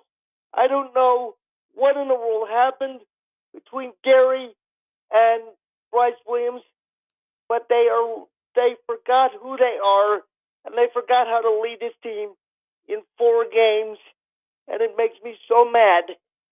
This team is not an NCAA tournament team. This team does not deserve to be an NCAA tournament team, and I don't want to hear anybody talk about it. First off, Mike, they should have beaten Iowa when they were up 15 in the second half. You're getting no disagreements from me in that regard, but they did enter that game a 4.5-point underdog, okay? Secondly, they entered yesterday's game a major underdog against a team that hasn't lost 25 straight matchups at their home arena, okay? You're not getting any, I'm just saying, the whole they should have won those games. They were underdogs in both games. Another thing too, and I'm not getting on you, Mike, and it's not just you, but this is basketball. It's not football where you only have 12 of these games, and every game, when you lose it, is an absolute collapse, and it means the season's over. They have 16 games left, okay? Yesterday was terrible. I'm not making – Mike, you and I are in the same boat. I'm not making any excuses for this team. It was absolutely embarrassing. Their leaders were awful. But there's a lot of season left. What ticked you off more, Tuesday night or yesterday, this past week? They went 0-2. I watched a minute and a half of yesterday, and I was done. All right. So yesterday ticked you off more than Tuesday night? Tuesday was bad. Tuesday was the proverbial don't let them beat you twice.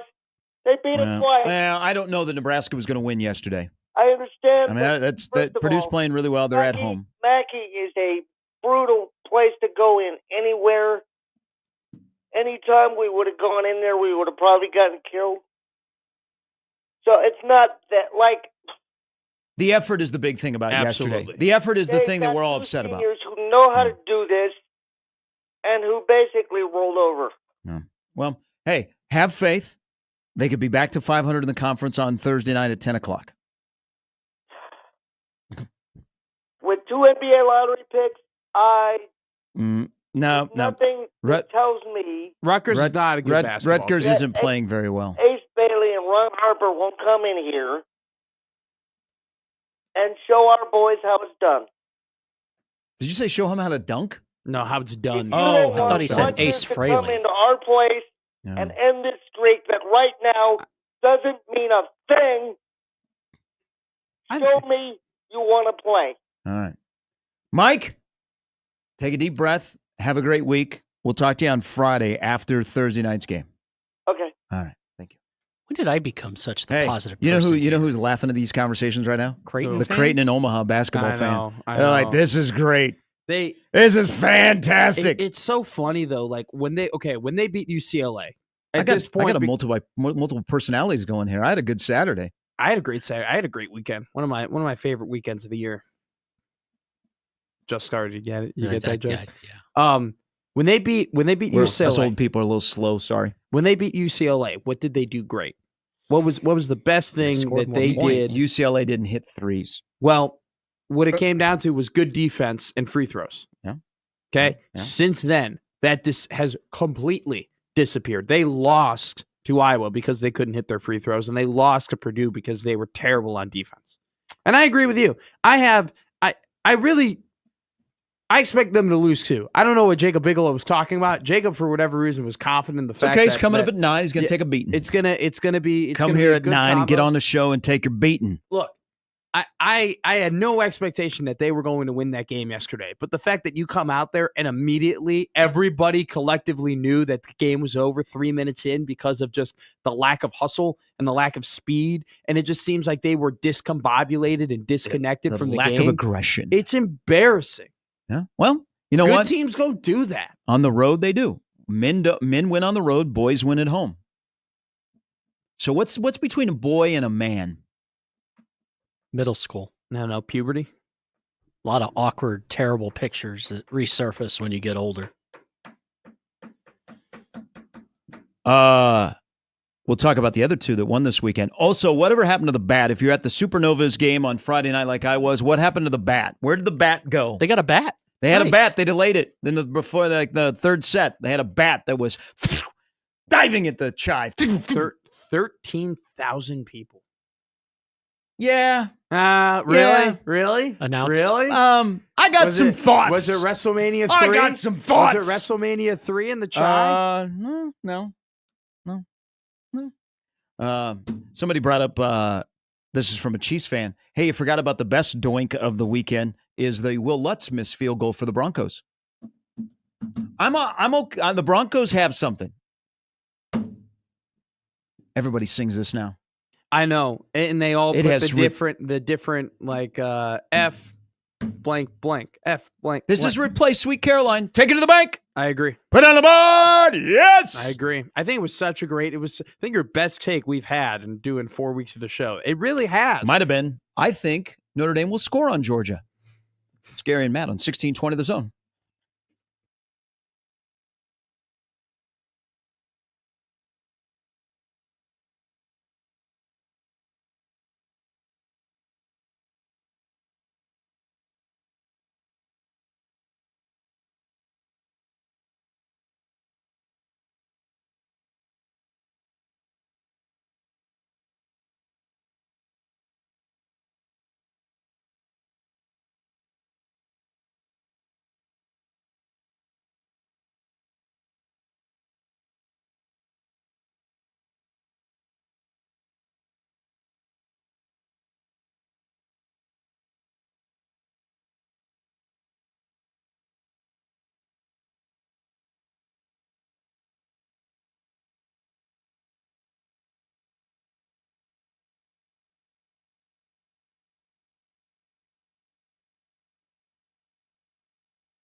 Join the VIP club and sign up for 1620 The Email. You'll be the first to know all the exciting content that's happening on 1620 The Zone, including sports news, contest promotions, and more. Sign up today at 1620thezone.com.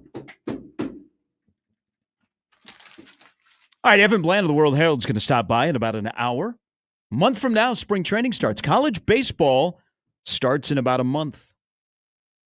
How about that? Feels like college baseball outside. Absolutely. I mean, it's Big so Ten cold. weather. So cold. I love college baseball. I love baseball in general. Sasaki, when's Sasaki? I love road games. When's Sasaki signing? It's getting close. I'm on pins and needles. I like playing against road games. Thank you. Arctic Air for the playoff games that are outside. 3 of the 4 are outside. Arctic Air. Arctic Air. Arctic Air. It's going to be 28 at Arrowhead for weather. the 3:30 kickoff Bear weather, on yes. Saturday. So Such a predictable kickoff time.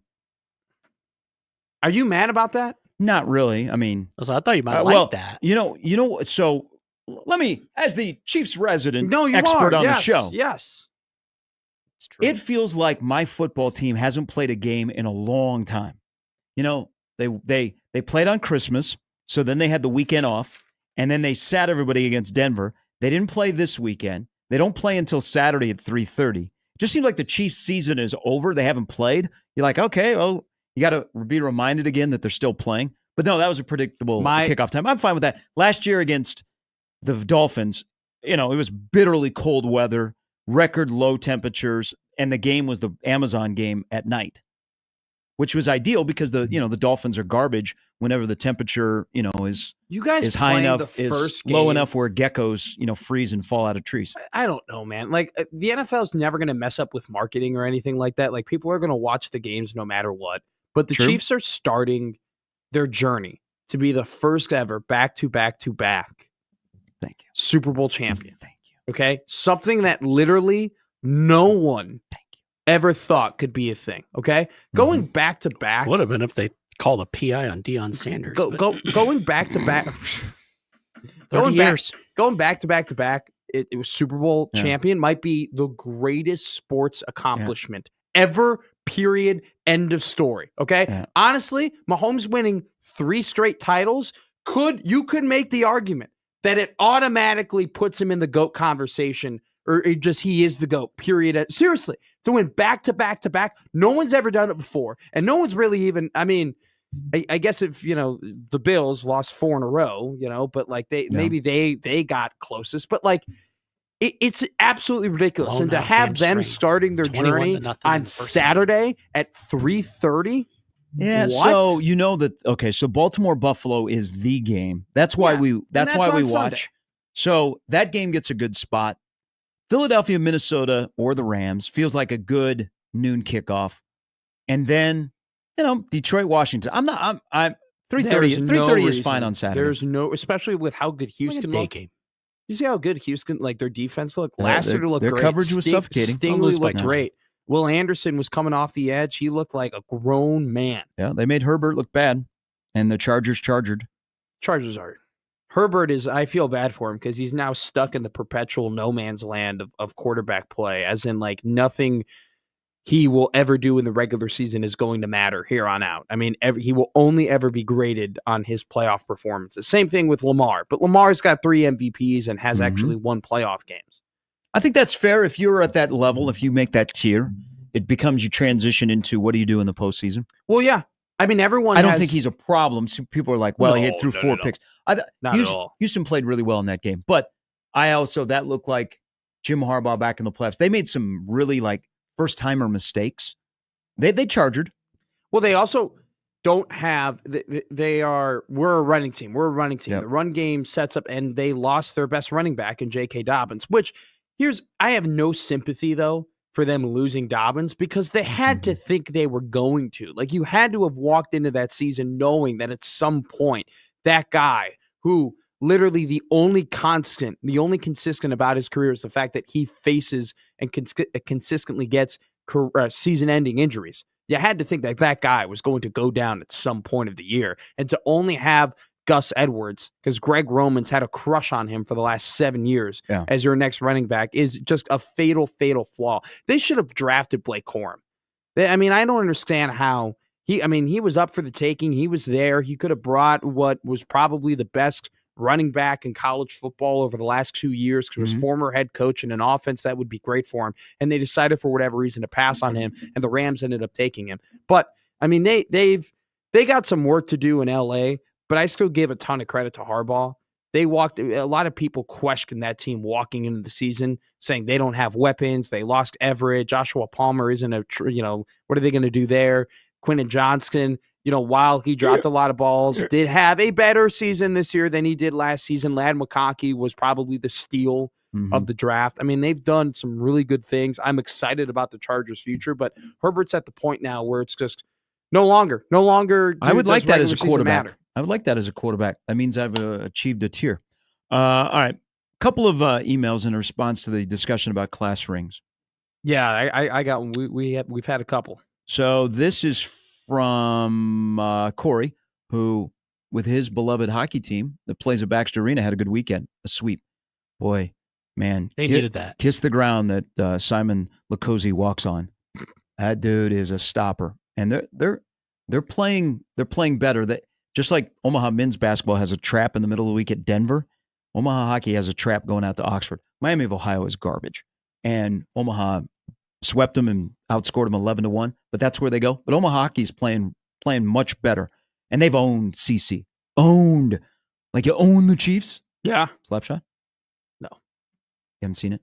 Is that the one with the two brothers who are just absolutely the Hanson brothers? Yes. Watch it. Yeah. I've watched it. You when guys I should was watch like it in the family room. 6. It's been. Your parents let you watch that when you I were watched 6? The Hangover when how I did was how the state of Illinois like come 9. and not take you out of the I've house? seen a lot. My dad would Seen a grown did man not naked? care. Shout out, Dad. Did not care about rated R, PG-13. Yeah, and it's maybe good. probably explains a lot. It does. It does. But Corey writes in again. Good weekend at Baxter Arena. Men's basketball and hockey. Oh my God! Great crowds. Has Omaha winter sports ever been this good combined since you've been around them? Maybe that's a tough question. The years that Omaha hockey has been like made a run to the Frozen Four, Yeah. or in the NCAA, no. Okay. What happens is the year that Omaha men's basketball has a good year, Creighton and Nebraska aren't very good, so they get a lot of attention. Yeah, but they rightfully. By the way, but this year, rightfully so. 3 teams make the NCAA tournament. I don't think so. I don't think so. But Corey writes in about class rings. Someone once told me, don't trust this is started with a Jay Glazer. So Jay Glazer is a 3-ring guy. Yeah. And then we got to talk about Texas A&M and the Colt. Corey writes in, someone once told me, don't trust a guy who wears any rings besides his wedding band. Oh, I don't know about that. Why? What's the merit there? I mean, what's the reason? Is it just like a guy rolled up and said, It could be the same person that told me, do not trust a guy who has 2 first names. Oh, okay. And I've held that to this day. Like former NBA great. Yeah, I'm Larry very Drew. suspect. If somebody like Larry Drew, I would be very suspect until I got to know Larry. Mm-hmm. Yeah, Larry Look Drew's it up. a good one. Google it. It'll tell you that there's history there. I'm trying to think of more guys with 2 first names. Calvin Austin, the third. Paul Johns, former Seahawks receiver. That's a good one. Yeah. But you got to be suspect of them. Now, on this discussion, there is a different part of this that we did not factor in. Sure. And this is from Colin, and this is entirely different from the class ring. Yes. So much different. Colin in White Plains, Westchester County. That's where Walt Sharp was born. Nice. Who happens to be my dad. Not just a guy I know that's named Walt. Typically, you go with another Sharp. You're very quick to go, no relation. We spell it correctly. There is no related. E on the end of Sharp. It just is. The Sharps that came over from Germany that took over the country. Yeah. No E. No E. The people that were like freeloaders, they added the E to their name. The freeloading Garys that added an extra R, no, you're not like us. Hey, I could just start singing Kendrick Lamar here. Wop, wop, what do you wop. think about the Garys that do? I'm going to do my stuff. Isn't it Gerry and that's Jerry? That's Jerry. Yeah. They're confused, but that's okay. Same thing like Jeff, but you spell it Geoff. Yeah. Those people are confused, but you know what? Their parents did it to them. They can't do anything about it unless they go to court. But Colin writes in, and this is, he said, not all class rings are created equal. Couldn't agree more. I would have to strongly disagree with the listener that said college class rings are stupid. Now, this is where it shifts. I am a West Point grad. Thank you very much, Colin. Class rings are a huge part of the academy culture. Army, Air Force, and yes, even the squids. I love that there is such angst between Army and Navy. Oh, that's the squids. Yes. Sorry, talking about Squid Game. I don't wear mine every day, but the rings are a sign of pride for us and mean a lot to us. Absolutely. I can only imagine that other college alums have a similar attachment for their institution, and the rings symbolize similar feelings for them. I won't ever begrudge people wearing a college ring. That being said, here we go. Thank you, Colin. Yeah. A&M grads, especially the ROTC, i.e. the fake academy, are pretty damn obnoxious. Yeah, I don't think I would ever. Mike Leach, what do you say? Why they get to play Army? I don't know. I feel like there's a difference between wearing the class ring because you actually have pride. Now, because you brought actually this like up. You your said school. a high school class ring. No, I said college. I thought you said with high school. No, He said I said college. I said college class rings. I don't even know if I got a high school there's- class ring. Neither did I. I got a letter jacket, though. We got our high school class rings from Jostens, and you could make your high school class ring like a Super Bowl ring. That's like what I'm talking about. Guys had their Bears class logo. ring. It was like a Super Bowl, like they won the Super Bowl. Like they opened up the case, and it was like they were at the party. It was Why does crazy. this say 14-2 on the side? So Yeah. Now, pretty remember, for people that don't know, Matt went to an all-white boys' school. I did. Yeah, I did. It was fun. It was like it was Armageddon every day. I mean, it was, No it was diversity. crazy. Oh, I bet. It was. You It guys was a studied riot. diversity? It was a riot. It was an absolute riot. What I was going to say though, He is has that a nice there tan. is- Does that count? There is a difference between. I don't even know what that means. Can you say that? I do. I have a nice tan. I don't know what that meant. Anyway, Chavez is unite. like I was saying, there's a difference between wearing a class ring because you have pride in your school and Yeah. you love it and you're happy you went there. And there's a difference between wearing a class ring because you want other people to know that you went there. You know, like Yeah. someone wearing a class ring Now you're onto something. you here. know, because there's some guys who wear the class ring because they want you to know they went to Notre Dame. Those they want you people- to know they went to Harvard. They want you to know that they went to Michigan. Those people went to West Des Moines Dowling. Yeah. Caitlin Clark I probably was has just one. gonna If say. you're wearing a class ring though, let's say of like a Minnesota, you're wearing a Minnesota class ring. It's not Minnesota isn't like a great school. It's not a bad school, but it's still a good school. But it's not like I went there. for Yeah. That's where I semester. started my college career. It's not like the it's, U of M. It's not like we don't think of like Ski-U-Ma. we don't think of Minnesota Pioneer like Hall. we think of Michigan or we think of like NYU or we think of like Dinkytown. those Rocky UCLA. Rococo's. I had a slice. But if you're walking around wearing a Minnesota class ring, it tells me you love Minnesota. You loved your time in Minneapolis. You loved being a Gopher. If you're wearing a Notre Dame class ring, you're wearing that because you want people, when you shake someone's hand, you want them to see the glowing Hold on. ND Shake it on the like blue that. rock for everybody to know that, Ooh, hey, North I'm pretty Dakota. smart. Good There's a hockey. difference. There's a difference. Not all, I totally agree with Colin. They're not all created equal. Just going back to Jimmy's comment. Are you allowed to say that? What? What you said? You have a nice tan? Yeah, sure. What does that mean? It just means you get a nice tan. Doesn't mean Jim- anything more than it is. Jimmy's from Southern Texas. I usually have a nice Are you tan. fluent? Are you fluent in Spanish? Two artists? No. Two artists? I can order a beer. Wow. You want to say anything else? Your Last name is Chavez. Are you fluent in Spanish? What? What gave it away? I asked him. Were your parents in a mariachi band? No, I'm Latin At least too. wait a I'm week Cuban. before we go down that road. I'm Cuban. Have you I ever been to speak fluent Tijuana Spanish. and meet the Americans coming off the boat where you go chicklets? Have you ever taken a picture? I mean, Mike, have you ever taken? Have you ever? almost like my have you ever entire encouraged? family is off the Have you boat. have you ever encouraged an American to sit on a zebra that looks like a horse and take a picture with a poncho? Why don't you just ask him that? When you turn into Jerry Seinfeld there, why don't we just ask him? To be fair, he has been asked these things. What are we doing, people? Have we not learned? Order a burrito. They brought me a baby donkey. Jimmy, Whoa. are your people still suffering from the death of Fernando Valenzuela? Is that your impression of me? I just asked him if he could speak Spanish. His last name's Chavez. He's from Tex-Mex. My last name is Sharp. Why don't you ask me if I can speak German? Because I can you? Well, you've never asked. Well, you've never asked. Can you speak German? Well, can you ask and then I will tell you. I just did. Can you speak German? Danke. 9. Bitte. I'm out. Du hast. Unless I want to get canceled, I'm out. So you know what you would say in German? What would- Auf Wiedersehen. Auf Wiedersehen. What That's is that? goodbye. Okay. Oh, beer house. Yes, hell yes. That I is like Beer fake House. German. That is American German. But it's delicious. We were there pretzels. over the weekend. Oh, my beer. I'll Have you show been, you. have you been in the Hey. beer house in Lincoln? Oof. I'll show you some German sausage. Gary and Matt. Coming up after the top of the hour, Bill McCartney passed away over the weekend at the age of 84. He'd been battling dementia. There is a major love-hate relationship in this state with Bill McCartney in Colorado that we will dive into. Evan Bland and Jacob Bigelow still to come on Gary and Matt with Jimmy.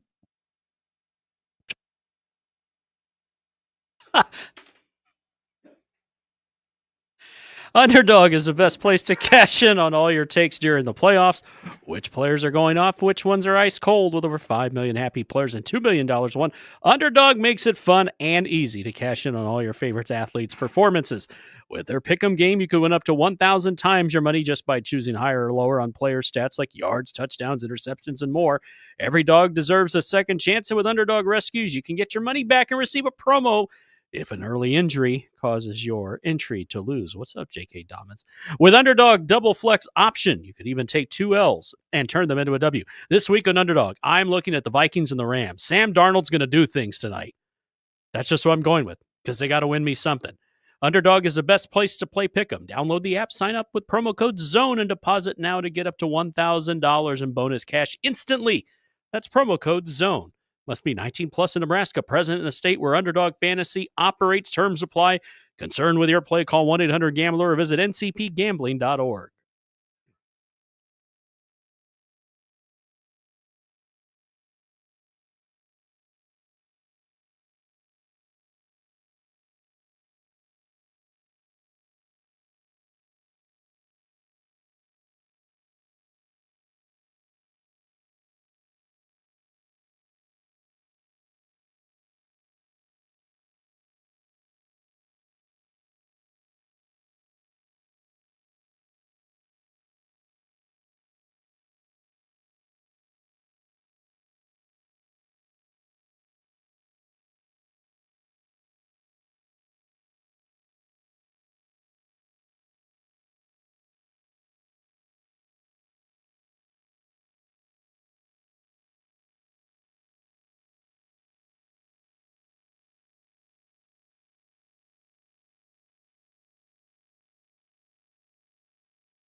All right, so when we departed on Friday, how did our weekend go with our picks, our playoff picks?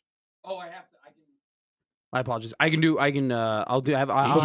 Before we're out today, update us on the standings. I'll have a full update. Yeah. Okay. But one of the things we said with red, blue, and black Nebraska basketball, all in action, men's basketball, what would be the record? And I said 1-2. Yes. I hit my winner. I was off on Omaha. I was 2-1. Or I was 3-0. I said Creighton would win. I said Omaha would win. And I said Nebraska would I win. said the same thing. So, yeah. I was pretty good. I was doubting the Mavs, even though I'm the voice of the Mavs. One simply does not just walk into Baxter Arena, Gary Sharp. I mean, you gotta. Speaking of that, just got a text from somebody that is associated with that program. Morning, Coach. Okay, exactly. Hell of a win Saturday. I'm not starting to apologize Hell for of a thinking that we would lose on Saturday. Wait. You saw J.J. White play against Kansas City, and you had the audacity to think that they would lose to South Dakota State? So I got a little PTSD. Remember, this is a program that has had its ups and downs. Absolutely. They are completely different than they were a month ago.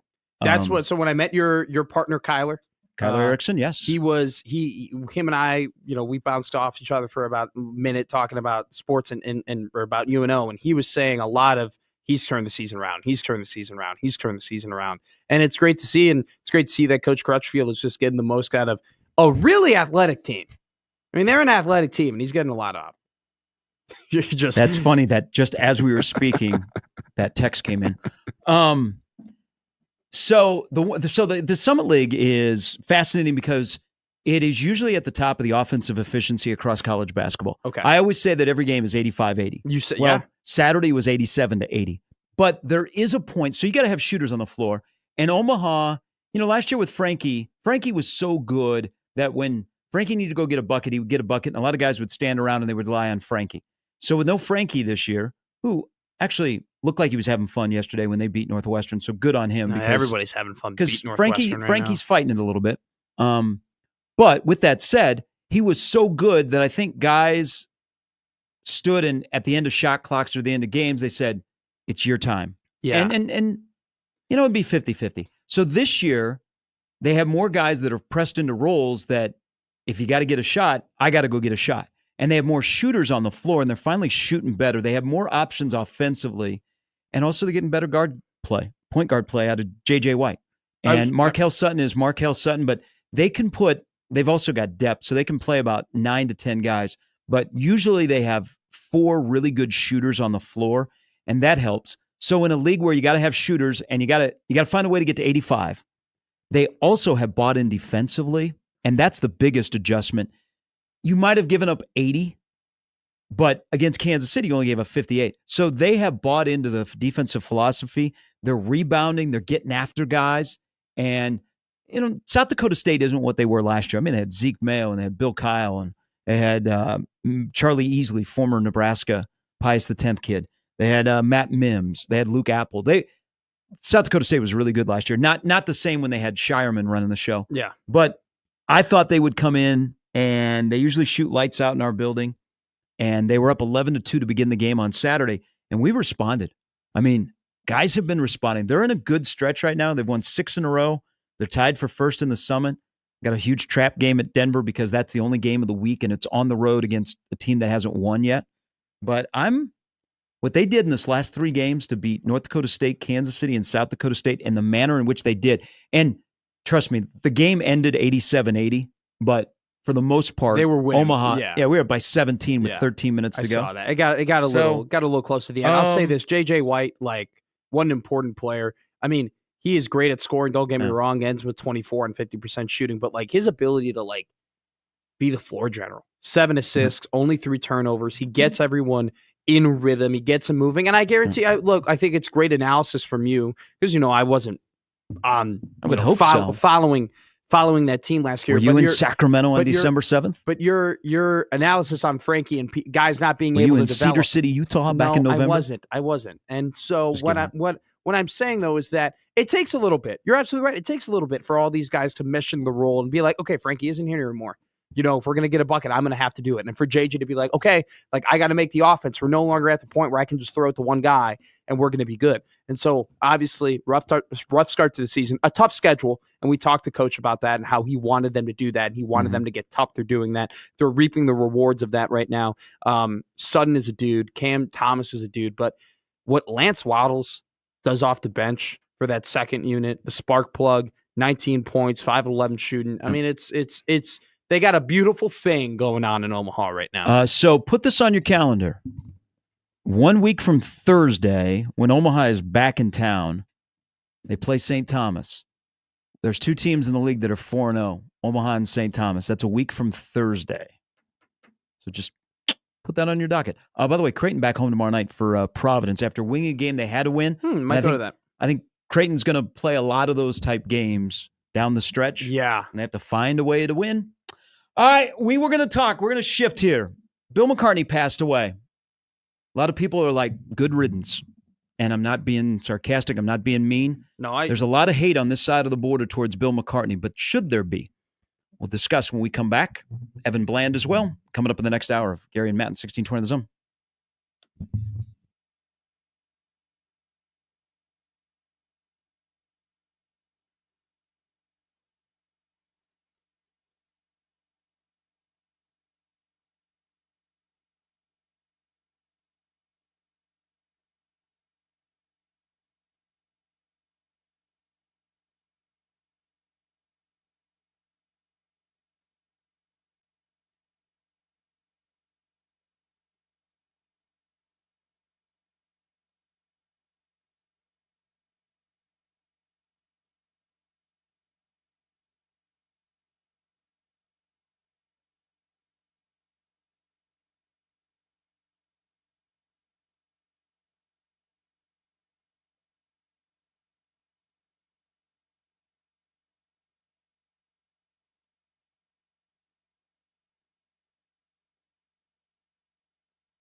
Hey, we've made it in the Big Ten. The Maps commercial was played multiple times on Friday night at Jerry's World.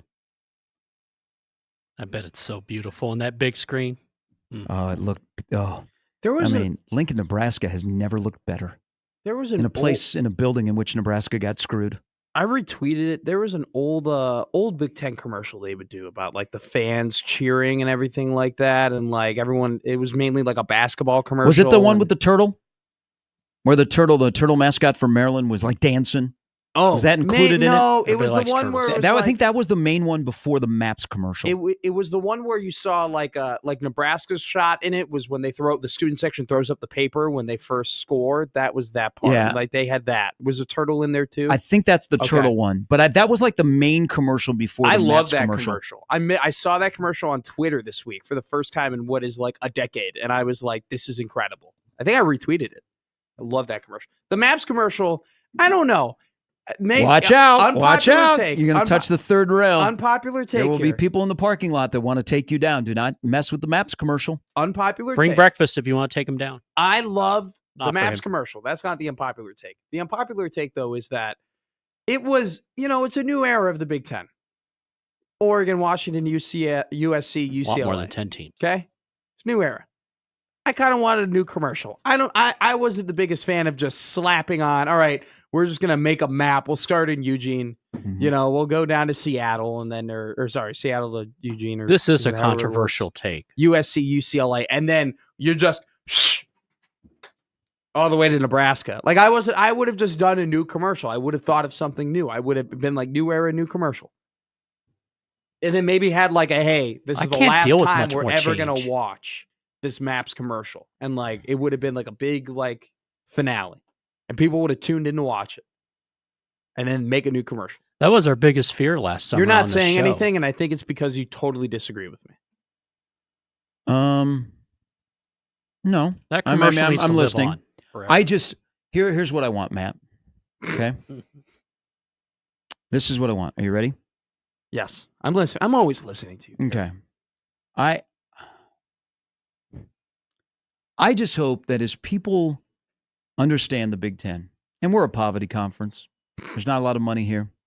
Ohio State, I don't know how they scrounged up $20 million to put together their roster. I'm pretty sure the Admiral was out on the streets ringing a bell, being like, please, whatever money. Ryan Day was outside of the Columbus Blue Jacket Arena in downtown Columbus with a little tin can. Mm-hmm. I think he was playing a guitar. No, he wasn't playing a guitar. He was on the guitar wearing a Cats and Warrior jersey. He was on the But was he playing the buckets? Drums. The buckets. Plastic bucket drums. Who's better than those guys? Who has it better than those guys? Nobody. Hey, you know how I know Omaha men's basketball might be like making some hay? So the drum corps, they perform outside. My guys? They perform before hockey all the time, and they're great. They were there this weekend. Yeah. They were there Wednesday and Saturday. Way to go, guys. Get a little poll. But, the Big Ten, we've gone through our struggles. I mean, it's not. Now, I want to add it. You say that on the heels of like maybe the Big Ten's like best season in terms of it's a playing poverty, SEC it's a poverty teams conference. It really is. Notoriety. And I do want to say, because people say, well, you know what? Ohio State's roster is the best $20 million you could buy. Hey. Shut your face, because everybody's buying their roster. Thank you. I was about to say. Okay, but I just want, as you have just destroyed the Maps commercial, and I didn't destroy it. We've got, we've got people that are saying that my daughter Laura in the back seat of the SUV is crying now because when she hears that start, I want to live forever. That's what I hope. I just hope that everybody, because this is me being positive guy today with Nebraska and in the NCAA tournament in men's basketball. Positive care. I just hope that we can all live forever on a boat out in the sea. I hope that we can all build a happy home, a home for you and me. I hope that we can all touch the silver lining that will be shining everywhere. I hope that we can all live forever. I don't care. Now, on a side note, when the original Maps commercial was coming to an end at the Big Ten baseball tournament, I tweeted out the lyrics with no context. That's right. I do remember that. People thought that there was like, are you saying goodbye? Yeah. Are you okay? Like, is Gary going through a rough time? So, well, you want to change it. I listen to the words. Okay, I want the words. I think that's what America needs. I thought it was just lazy. We're healing. I think that's what the Big Ten needs. I thought it was lazy. The Big Ten needs somebody competing for the one line in the NCAA tournament. I think they've got a plenty of two-liners, but they don't have anybody for the one-liner. That's all I want. I want more Juju Watkins. Okay? Yeah, sure. I agree. We all want more Juju Watkins. All right. With that said, you want to get hateful here? Because let's let the hate roll. So, now we're talking. Bill McCartney passed away over the weekend. Oh. Very complicated legacy when it comes to how we look at him and the sport of college football and life. So Bill McCartney had battled dementia for a bit, and he passed away at the age of 84. Now, here's something in this whole Colorado-Nebraska love-hate, where that's where it started, was Bill McCartney. Tom Osborne went to see him this week. Really? Before he passed away, T.O. went to say goodbye to Bill McCartney. And you talk about two guys that were at the end of the spectrum. But I will say this, and Mac and T.O. talk about the odd couple. But in a little bit of a way, they were kind of similar. You have to separate, in my opinion, Bill McCartney, the football coach, and Bill McCartney, the person. Because there are some things as he went to Promise Keepers, and some people that were in Promise Keepers, and I have a friend that did that, he will say that it was clergy cult-like. But then I've heard other people say it was a complete turnaround of their life. Bill McCartney, though, a little bit of a hypocrite. Got to get your house in order. Okay, but then you're so I separate Bill McCartney, the football coach, and Bill McCartney, the individual. The 30 for 30 that they did on Bill McCartney in Colorado football around the 90 season, which they won a national title, but they also had a fifth down, is one of the best 30 for 30s. Now, it doesn't paint Nebraska in a good light, because included in that is the Sal is dead, go big red, and the hate between Nebraska and Colorado. But I say this. Thank you, Bill McCartney, the football coach, who had unbelievable legacy in terms of coaches that were assistants that went on to head coaching jobs, players, and success. He took over a downtrodden program at CU, which ironically, almost a decade earlier, Tom Osborne almost took that job. Yeah. So he gave Colorado football direction. And the smartness of Bill McCartney, and this is where I give him credit, is he identified Nebraska as the school we're going after to drive their program. So he built up so much hate for Nebraska because Nebraska was at the top of the food chain. And to get to the top of the food chain, you had to beat Nebraska. And you know what? For a fan base that was non-existent, what do? You create hate against your border school. All the Nebraskans that go skiing in Colorado and summer in Colorado, we hate them. No more red. Hate Nebraska. Hate Nebraska. Hate Nebraska.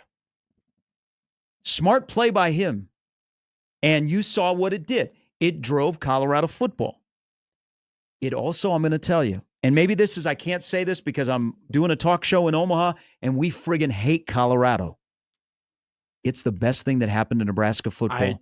The timing was perfect because when Colorado was starting to emerge in the late 80s and into, McCartney was done in 94. It's not like he coached there forever. Yeah, no, he was done in 94. Pretty quickly after they won the national title. Colorado football came along at the right time for Nebraska because Nebraska was driven by Oklahoma in their own conference, and then you were driven by how do you beat Florida State? How do you beat Miami? Colorado comes along, and they're a foil, and they're good. And so Nebraska had to adjust to Colorado, and it drove Nebraska, and Nebraska finally had somebody to replace Oklahoma. I thank Bill McCartney for that because you know what? That was a driving force that added another element to that stretch in the 90s of great Nebraska football. And to this day, the 94 game in Lincoln between Nebraska and Colorado, a banger of a game. Don't let yourself ever forget that Nebraska manhandled that Colorado team. That is the most talented opposing team that's ever come into Memorial Stadium. The 1994 Colorado team. They had 27 guys drafted off of that team. They had the Heisman Trophy winner off of that team. So there is part of me that says, thank you to Bill McCartney. You came along at the right time for Nebraska. What you did to your fan base and what they did to our fan base won't forgive you. I separate the football coach to the person. Sure. But a hell of a legacy. Passed away at the age of 84. But isn't it something that T.O. went to say goodbye in person to Mac? Just an odd couple that I think kind of needed each other at that time. Because remember, there was Tommy Frazier, headed to Colorado. Nebraska takes him from Colorado. The rest is history. First off, I'm not surprised at all that T.O. went and visited Coach Mack, because that's just the type of guy that Tom is. He's always been class. He's always been professional. That's the number one thing that anyone who's ever talked about Tom Osborne has talked about. So it doesn't surprise me whatsoever. Do you know what makes sports better? Hate. Rivalries. But this was more than a rivalry. This was pure hate. I don't know. I don't think it was long enough to be like. I'm not jumping on you, but sure, go ahead. Considered a rivalry. Take it. But it was pure hate. I mean, hate on the field, hate off the field. So from a guy who preached differently after his time at Colorado. I came to Nebraska. I actually went to a Colorado Buffaloes running camp, and this was when I was like 16. Went there, visited the campus. Hope you didn't wear red. They throw anything. I was in high school at the time. I had no idea that I was going to end up going to Nebraska.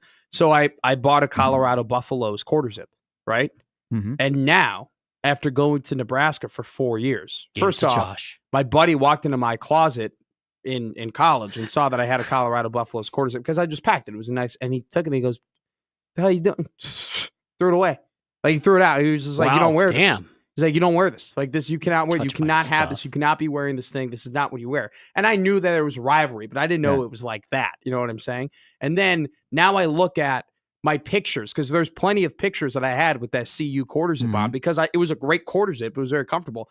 I'm like disgusted in myself looking at it. I'm like, I can't show this anymore. Like, no one can see this. Like, this is a bad look for me. So the fact that, like, I felt that way and I feel that way about that football team, and it definitely has a lot to do with Deion too. And like, that's accentuated a bit, at least in terms of my feelings. But the fact that I feel that way about a football team that's not even in my conference, that hasn't been in my conference that's never been in the conference, hasn't been in the same conference as Nebraska for 15 years now, that has rarely played them since Nebraska has left the Big 12. I think it's been 4 matchups at this point that they've played each other. The fact that hate still resonates just speaks to the rivalry that occurred in the late 80s and the 90s. And I think that rivalries and hate and actual stakes and wanting to win a football game as if you're on the actual team makes sports better for fans. And Bill McCartney, like you said,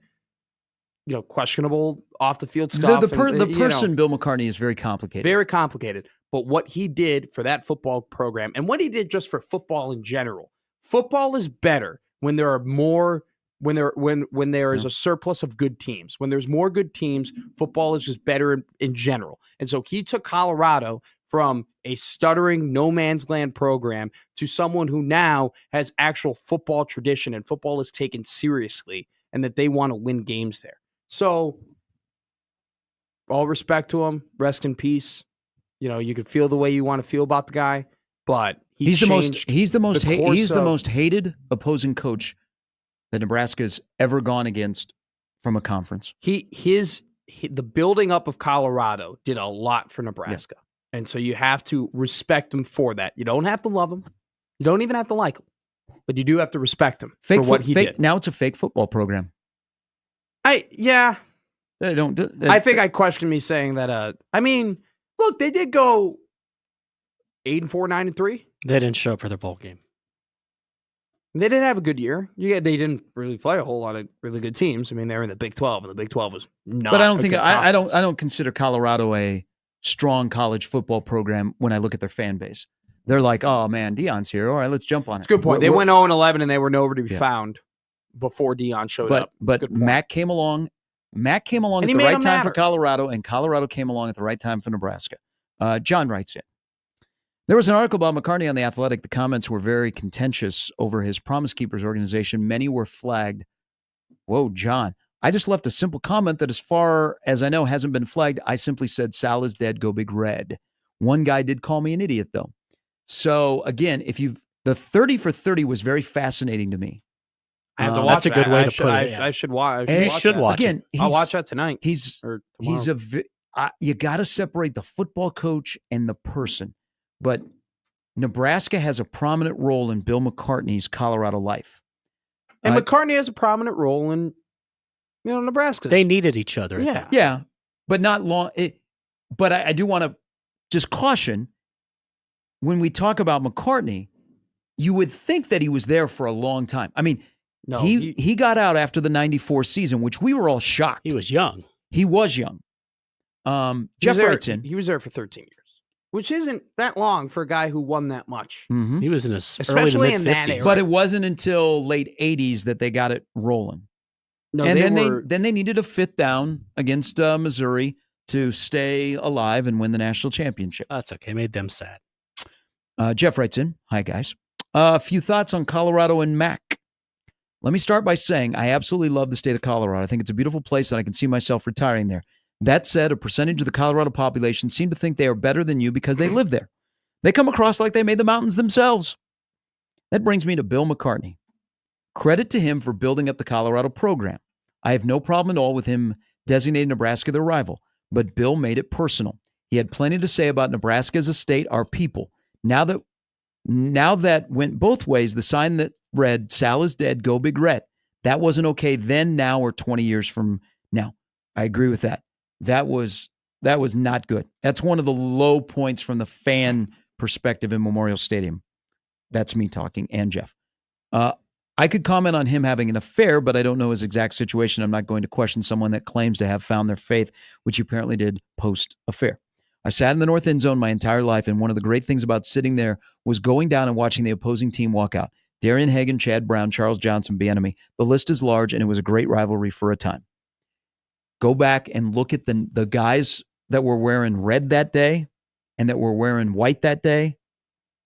The starting 22 on both sides in the 94 Nebraska-Colorado game, unfriggin' believable. You'd spend less time finding who wasn't a dude.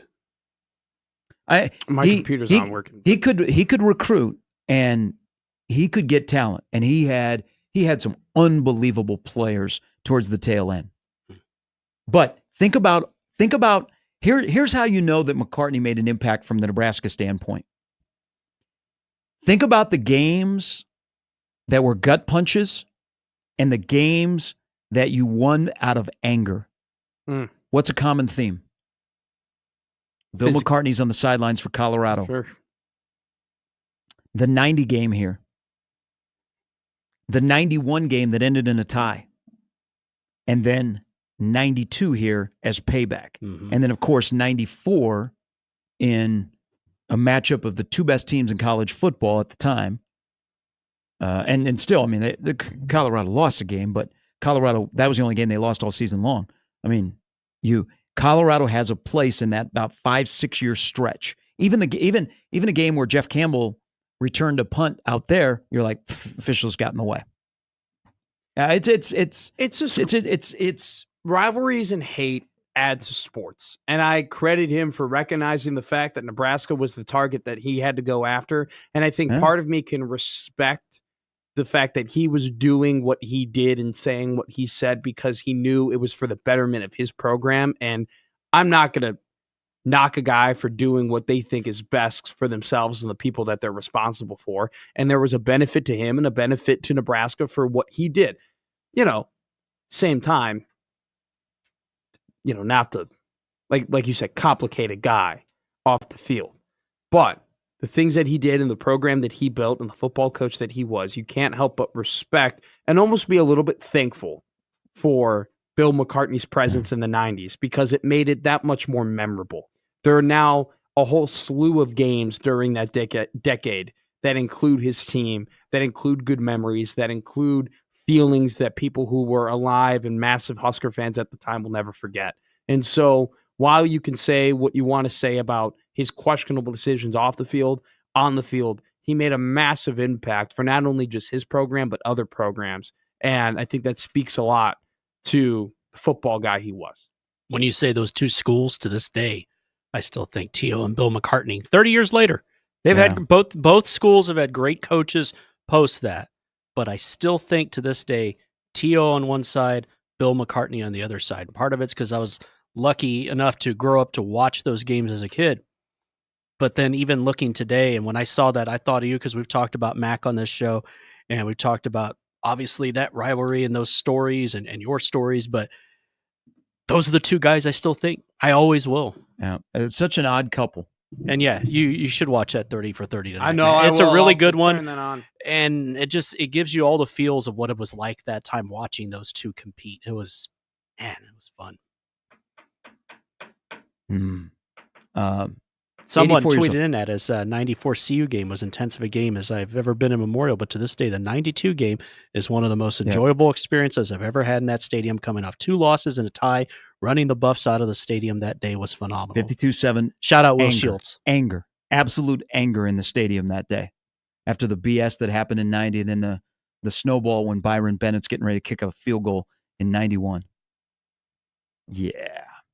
All right. Well, get some emails here. People got thoughts on Colorado. That's what Mac did. It's always fun. He had you should look at the coaches that coached under him. That might be one of the more impressive things he's did. He had an unbelievable array of talent. And Colorado and Nebraska have never been the same. Then it was like less when Neuheisel showed up in 95. It's Gary and Matt. Evan Bland coming up here in a little bit on 1620 The Zone.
All right, Evan Bland of the World Herald is going to stop by here in just a moment. This is an interesting perspective from Bill. He goes, I am from the state of Colorado, but I married a Nebraska grad, so we have a lot of Colorado and Nebraska in our household, but I am a Nebraska fan. He goes, let me give you a different perspective. When I was in school where I met my wife, who was coming from Nebraska, I went to every Nebraska-Colorado game in Lincoln and Boulder from 1989 through 2001. Damn. Which is the day where, Nebraska football got broke on Black Friday in 2001. He said up until 1989, he goes, there was some back and forth, but not like where it took off in 1989. He goes, I will say this, living out here, I hear this continuously about the behavior in Lincoln. The sign in Memorial Stadium in 1990, Sal is dead, go Big Red, and then the chant that was throughout the stadium during that game. A kid died of stomach cancer, and you had Nebraska fans mocking him for sport. It was beyond the pale, easily the worst fan behavior I've ever seen in Lincoln, and I enjoy coming to games in Lincoln.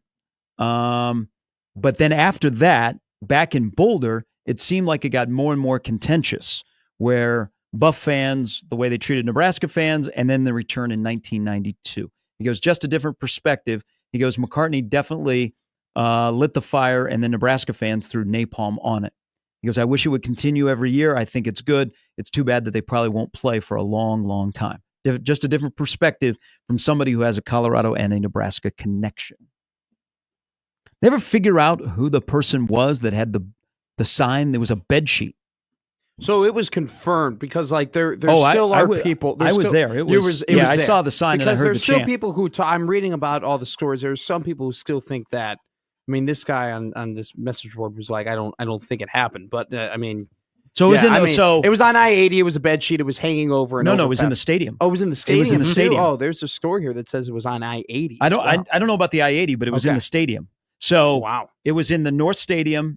Someone had a bed sheet that said, I think they had it draped over one of the vomitories, and it said, Sal is dead, go Big Red. Because it's the day in 90. The weather was awful. Looked like the game was played in Cold pure and darkness. Rainy. It was Kenny Walker's senior day. They had a really cool moment where Kenny Walker, who deaf, when he came out, they taught everybody before they announced the seniors how to do applause in sign language. I've heard of that. And that's awesome. It was a super huge emotional moment, and Kenny looks up, and Kenny was a badass. I mean, he was a linebacker from Texas, nicest friggin' guy. He would wear these huge on his ears. Covers? No. Hearing aids? Hearing aids. But he was a great leader of lips. And remember, he went on to play in the NFL. But before they announced the seniors, they announced to the crowd, with Kenny Walker, this being his last game, this is how they're going to, this is how you do applause in sign language with the hands. And they announce him, and Kenny's look around, and like he was in tears. Oh. Then Nebraska jumps out 12-0. They're rolling. And then the fourth quarter happened. Mickey may or may not have stepped out of bounds. Colorado scores 27 points. I got Hagan and Bieniemy running around the field without their helmets on. To this day, a penalty now. First time I met Eric Bieniemy, remember he went on to be my OC with the Chiefs. I was like, we got to have some speaks. We got to have some speaks, man, that day. But no, so it was shortly after, I think it was before they announced the seniors, that the person unfurled the bed sheet, and people saw it, and like you're like, whoa, because I mean it was well known. Sal Nessie, former Colorado quarterback, had passed away. Yeah. But then the chant started in the stadium. Ugh. Sal is dead, go Big Red. Ugh. You're putting the hood up, and you're just like, yeah. It's brutal. It's terrible, distasteful, but it's kind of how rivalry is made, right? I mean, just actions snowball, and you do bad things you probably shouldn't have done, and then it all gets set on the football field. And then in return, you get a piss bomb thrown on you the next year. You get snowballs thrown on you. Yeah. Playing on concrete. Yeah. I remember that game. It's cold. It was I heard a lot of stories of people going to Colorado last year, friends of mine going to Colorado last year to see the game. I declined the invitation because I am not a away game guy. Maybe a bad take. I like going to away games when my team isn't playing because I don't care. I'm not an away game Bears dude or Cubs dude because I get mad and I get frustrated and like bad decisions could be made. So I pull myself out of those situations on purpose. Giving your friend the phone. My friends went and it was brutal. And it's just that's just how it is. And it's just like it's the ugly side of sports. It's the ugly side of rivalries, and you kind of just hate to see it. But at the same time, it's like you just gotta, hey, people are people. You got to deal with people. Sometimes people got to be punched in the mouth, and that's just the truth of life. So the difference was like in 2019, Colorado fans were like accommodating. They were buying beers for Nebraska fans in the stadium, yeah. And then the game red. switched and Colorado won. And then your walk into the stadium, you didn't hear as many F-bombs. Your walk out, though. Your walk out, it was like all of a sudden Colorado's won the national championship. Yeah. One final thing here on the fan behavior, because this is the Nebraska perspective. Now, this wasn't when McCartney was there. John says, I seem to remember an entire student section of Colorado having to be removed from the stadium due to their behavior. Signs might hurt feelings, but batteries thrown from the row 40 can physically hurt people. Yeah. But go ahead and tell Nebraska fans how bad they are, Colorado fan. Yeah, Jay Moore likes to talk about that game. Remember it well. Hey, I saw Boyd Epley. So quick, and this is, again, it was Black Friday, which was a miserable, miserable day there. Where they put the parents and the like wives of staff members, they were all kind of together. Oh, yeah. And they were pretty identifiable. Boyd Epley, the former strength and conditioning coach at Nebraska, someone's harassing his wife up in the stands. Oh, you don't want that smoke. Boyd Epley, and back then, behind the Colorado bench, behind the benches, there was just a walkway. And there was if you were sitting on the bench, your back was up to the railing and fans could walk by and slap you in the head. Boyd Epley looks up into the stands and sees that some Colorado fan has given his wife the business. Boyd Epley turns around, takes one step from the sideline, 2 steps, leaps over the railing, and within like 3 seconds is up in the middle of this fracas. And I'm like, damn, this is going to go down. That's funny. My money would have been on Boyd. Don't mess with the strength and conditioning coach. Especially a legend. If there's one guy on the Nebraska coaching staff you don't want to mess with, it's either the D-line coach or it's the strength and conditioning coach. Those guys, typically the O-line coach historically, O-line coaches are a little bit older. They're a little bit wiser. Sometimes they're a little bit more frail. Yeah, I don't think like Mike Cavanaugh was going to make the move up into the stands. I don't think Jeff Scotland was going to go and jump up into Lambeau and beat anybody up if someone put hands on his wife. But the D-line coaches get at it, man. Same thing with strength and conditioning coaches. Last people you want to mess with. All right, Evan Bland of the World Herald stops by next on 1620 The Zone.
All right, welcome back in on a Monday. One more not super wild card weekend game to go tonight. The Vikings and the Rams from Phoenix Not or so Glendale. super wild card. That was I a good wanted one. super wild card weekend. I think it's it an wasn't absolute super, so joke that they took away super out of the wild card weekend. maybe it made for, it so much better. Maybe for 4 of the 5 games it was okay. No, it wasn't. There was only one good game, Yeah, which is better than last year. Last year there was no good. But games. if we have super, then we can call it super. We only had one game, so we can't call it super. Maybe if the committee did a better job, we would have had better games. We welcome in Evan Bland. Good morning. Good morning, guys. Hey, let's because it is bitterly cold, and I see that it's 9 degrees in Omaha. Should we talk some baseball? Hey. Yeah, sure. Not necessarily because college baseball begins in about a month, but the future of college baseball when it comes to the Big Ten in terms of roster size and revenue sharing, any feel that you have on what that's going to look like from a Nebraska perspective, roster size, how they're going to handle all the new things that are in place for that sport?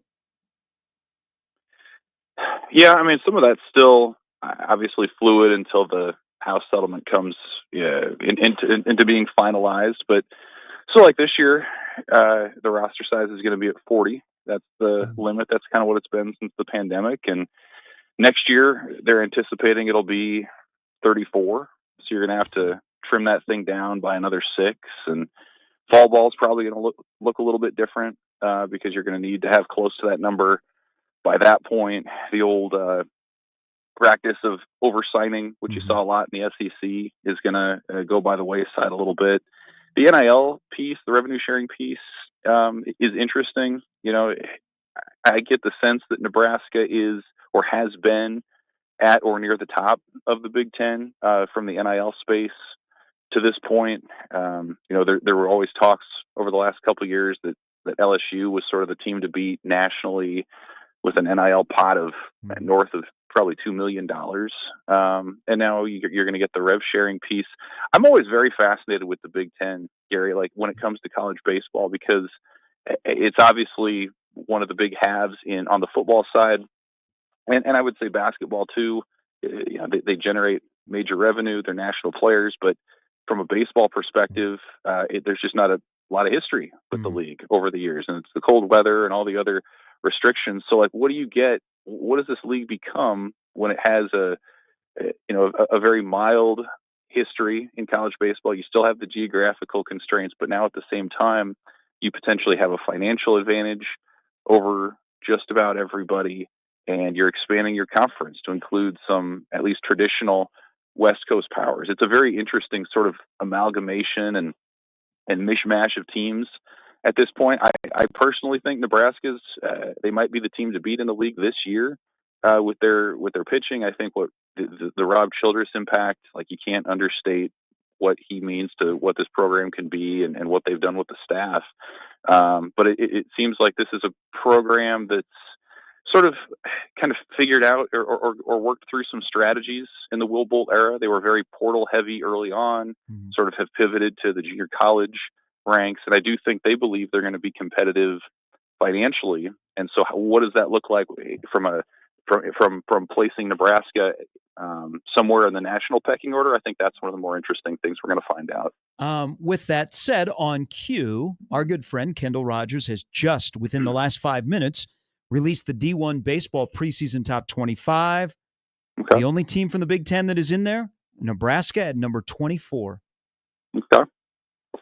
Yeah, I mean, I'm probably going to pick Nebraska to win the Big Ten as well. To me, it comes down to Nebraska and Oregon, and it's really interesting because the teams that they miss are very similar. They don't play each other this year. The big difference is Nebraska is going to travel in the league about 7,000 miles. Oregon's going to travel about 15,000 miles when you're going back and forth. Even the one West Coast swing Nebraska makes, it's a twofer. They're going to play USC and UCLA and stay out there for a week. So, you know, you look at, like, in the major leagues, like the Seattle Mariners, they're kind of the best comparison of that, where it's been a long time since they were in the playoffs. They travel so much more. I think in baseball, the the coast-to-coast travel is tougher than it is when you talk about football or basketball, when you're there for one game and you're in and out. Like, you're talking about entire weekends, and you're having to adjust to different time zones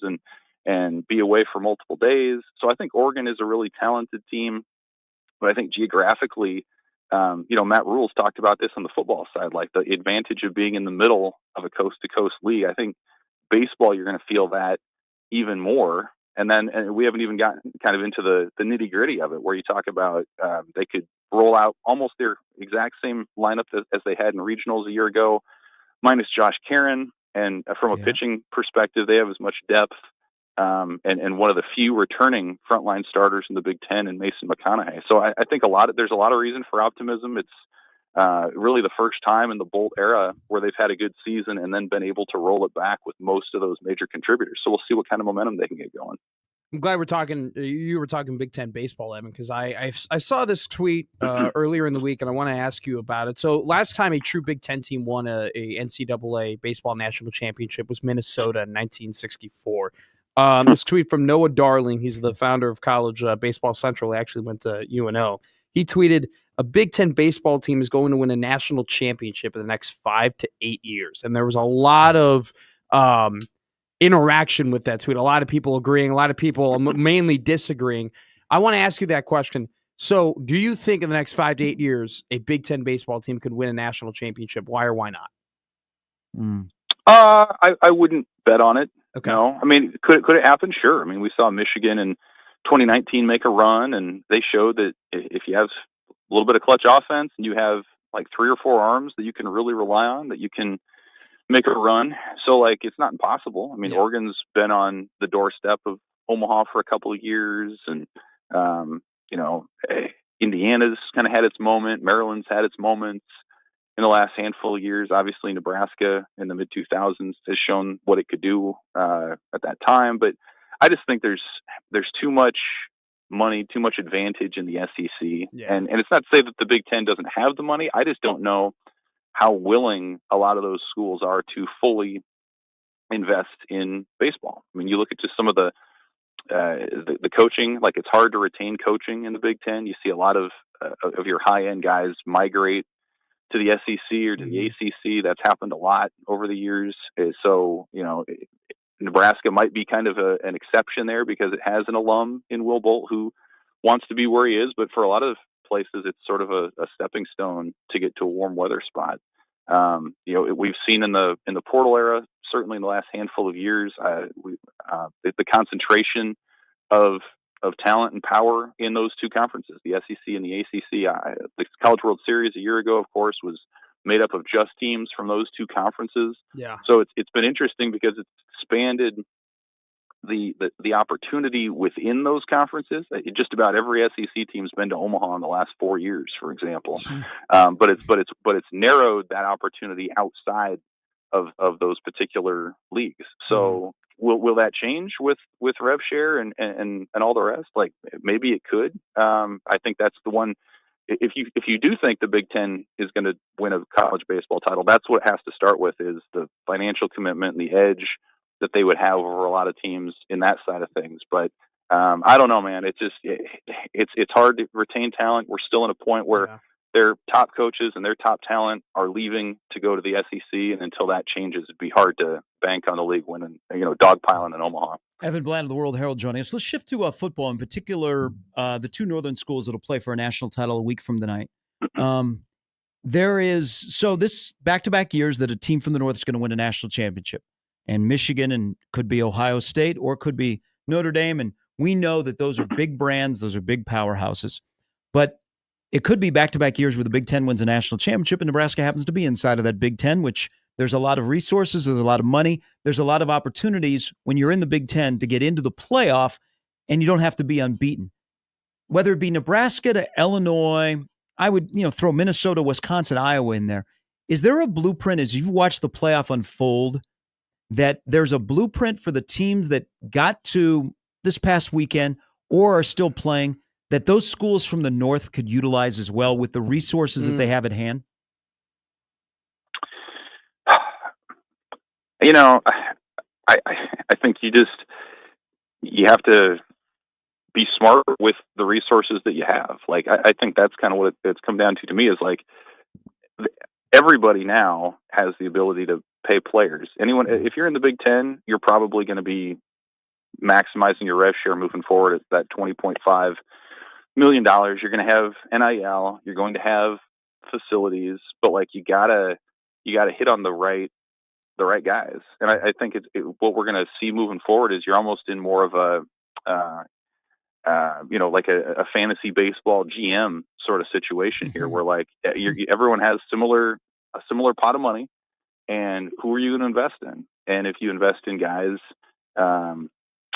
correctly, then you're going to have some good teams. If you don't, you're going to have some sunk costs or dead money, or whatever you want to call it. And like that's just kind of what I've seen. Like Ohio State, they have a ton of money to spread out around, but largely they've hit on the players that they've either brought in or retained.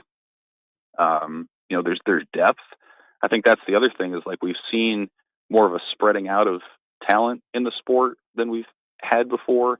But there's still a lot of teams out there where you just kind of feel like, man, if you get past the starting lineup or maybe the two deep, there's just not a lot left there. And these are teams now, they're playing their 15th game, their 16th game of the season. And so you got to be healthy, you got to be deep, you have to be explosive.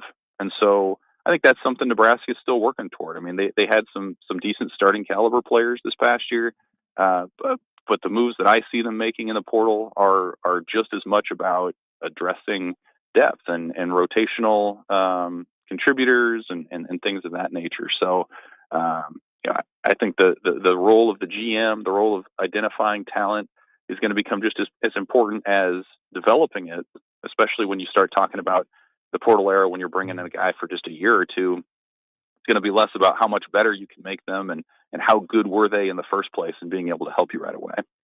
Evan, this team is going to have basically an entirely different wide receiving core next season with Da'Keil Shorts coming in, bringing in Isaiah Hunter, Dane Key, Hardly Gilmore. Jonah Wilson is a wide receiver they're expected to get from the portal, in the next coming days or so.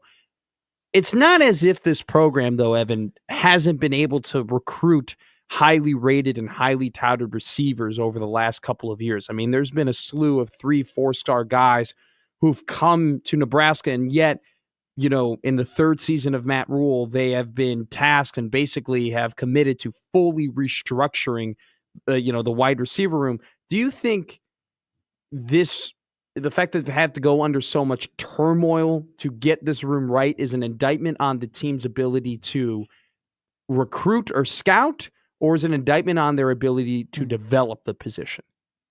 I mean, probably both, to be honest. It's been a position that they have, the only way they've gotten that position right in the last 4 or 5 years has been through the portal. And actually, of all the positions that they have recruited through the portal, they've actually hit on it pretty well with Samori Toure and, obviously Trey Palmer, Billy Kemp. You can kind of Jamal Banks this year, I think, was one of their better gets. Washington through the years.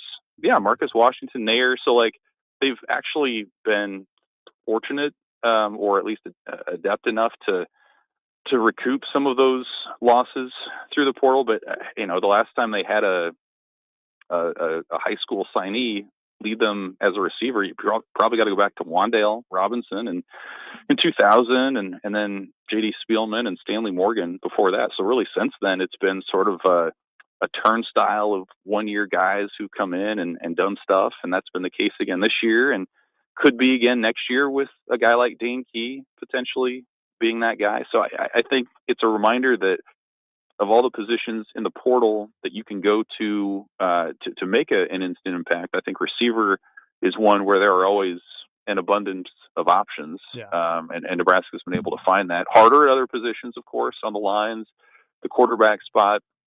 You can find that on the receiver side, though. So I think of all the positions that you could reset in an off season and say, hey, we're going to be drastically different than we were and have some success, I think receivers one of those spots for all the names that you mentioned, Matt. I mean, a lot of these guys have produced elsewhere. They're former high-end recruits, and now you have a new coordinator, a new position coach, and a quarterback who now has some experience and has gone through the Big Ten meat grinder once. So it feels like of all the spots that Nebraska can maybe take the biggest leap forward in, it would be that receiver spot. Is it a reminder that they haven't really developed and recruited all that well at that spot in the past? Yes.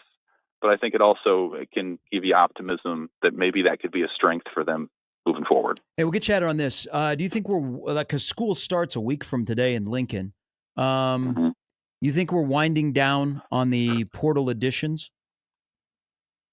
Yeah, I think so. I mean, she has Pete is kind of that guy that you're still looking at, who's been in from New Mexico State as a left tackle. You mentioned Jonah Wilson, who's been in. To my knowledge, those are the only guys kind of left on the board who have visited to this point that Nebraska's either waiting on or working things through with. So maybe something else pops up this week. Mm-hmm. You're kind of to the point in the cycle here where you don't have a lot of new guys entering the portal, so there's not a lot of additional candidates in the pool to start considering. So maybe there's one or two more potentially with action with a guy like Wilson or Pete, but beyond that, you're probably looking at a situation now where you turn to mat drills and spring ball, and then you have that second window in mid-April that opens up, and obviously Nebraska has a lot of attrition yet to take care of. You're still 25 to 30 guys over the limit for where you're going to need to be in the fall, and I would imagine they'll probably revisit some positions at that point, maybe tackle, maybe running back.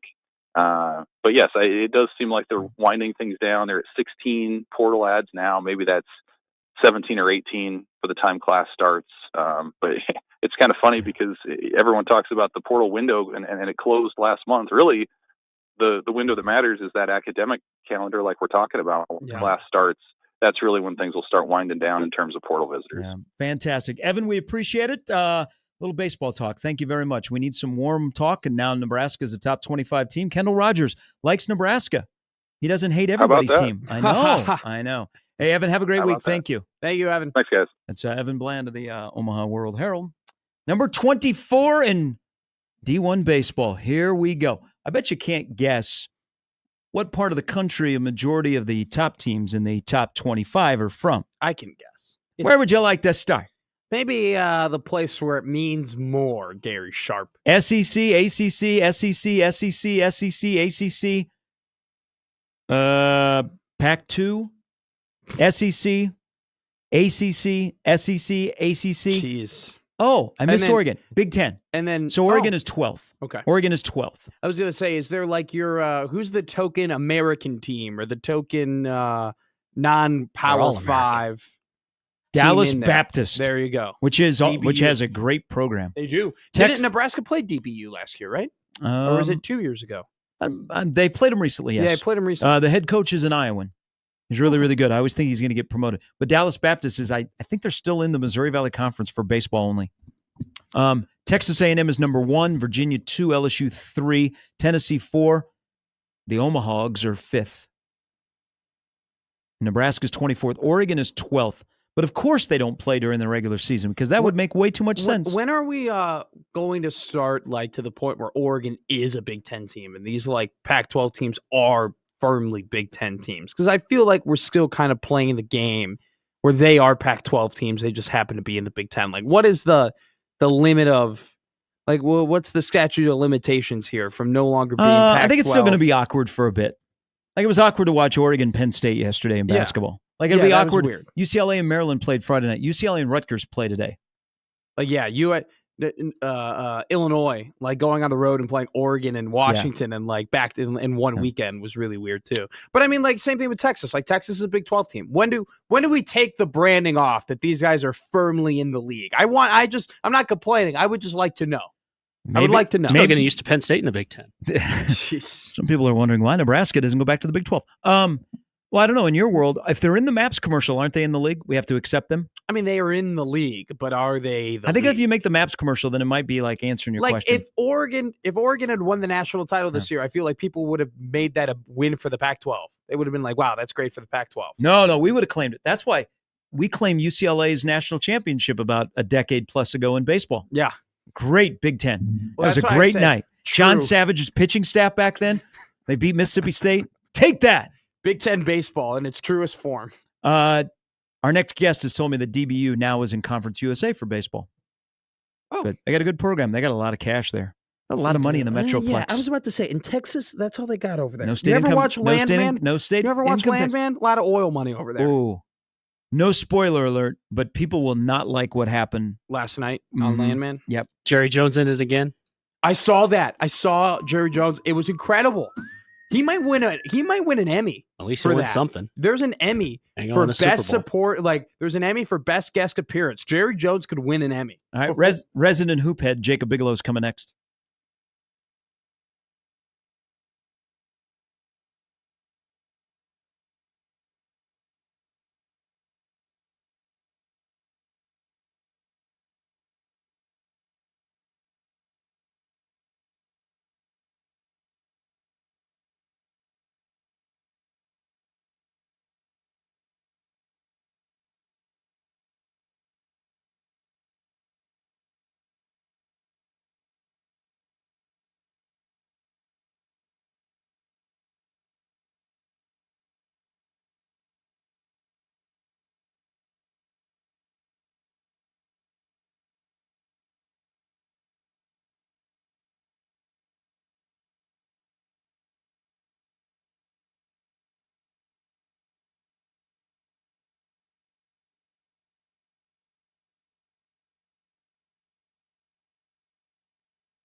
No. Why haven't you complimented my haircut? Where did the cap to my pin go? It's right here. If I get that pin back from you, it does Hey, not you have hear a it cap here, on it. Here, it's back. Why haven't you complimented my haircut? I got a really nice haircut. All I heard all weekend was how nice my haircut was, and you haven't said a thing about it. Well, I said when I came, I said, you got your haircut. Yeah, and then you said, how much could you pay for it? In a very, like, mean and derogatory way. He was looking out for as your in, checkbook. As in, I shouldn't have paid that much for this haircut. All right, let's discuss that with our good friend, Jacob Bigelow, Yeah. who joins us now. Have you seen Matt's new haircut? I have not. I have to ask, what the hell did I just walk into? Well- Because I feel like Donald Glover, like walking into the room where everything's on fire. He's got the pizza. I got the Rickroll song playing. Yes. I got you worried about a pin cap, and I got Okay. him asking Okay. multiple times Okay. why Okay. he hasn't gotten his haircut complimented. It's a great What- haircut. Okay, so let's start from the beginning. I am a klepto when it comes to pens. I maybe own 3,000 pens. No way. There is Yes. no way. I believe- That is a problem. That used to be like me and lighters. And so I have a thing Shit. where I will do this with my pen. You So I will do do that a that. lot. I have to be careful because the mics pick that up, but that's just a thing I do. But I have probably 3,000 pens. Jacob, do you have a question for Gary before I ask him a No. question? So this is my thing. I will let people borrow my pen, but I do not use any pen that does not have a cap. And so I looked at my pen and I did not see the cap. And so I'm like, oh, this boy over here has already lost my cap. Boy. You freaked out a little bit for a second when you go, where's my cap? I like this pen. It's a good pen. What if I started It's a chewing solid- on it? Oh, I chew on my pens. this is why I wouldn't lend Okay, pens. so that's that discussion. The other is gnawing on it. my man We don't gnaw on our kitty. got a haircut. He's got a good coif of hair, Yes. but he got a haircut and it's like buzzed on the side. It's a fade. So this is like a mid-fade. This is like a SEC fanboy haircut. And I said, how much did you pay for that? Because that looked like a good like $20 cut. It was Jacob. My man paid $50 for this cut. He has the most hair on the zone. $50.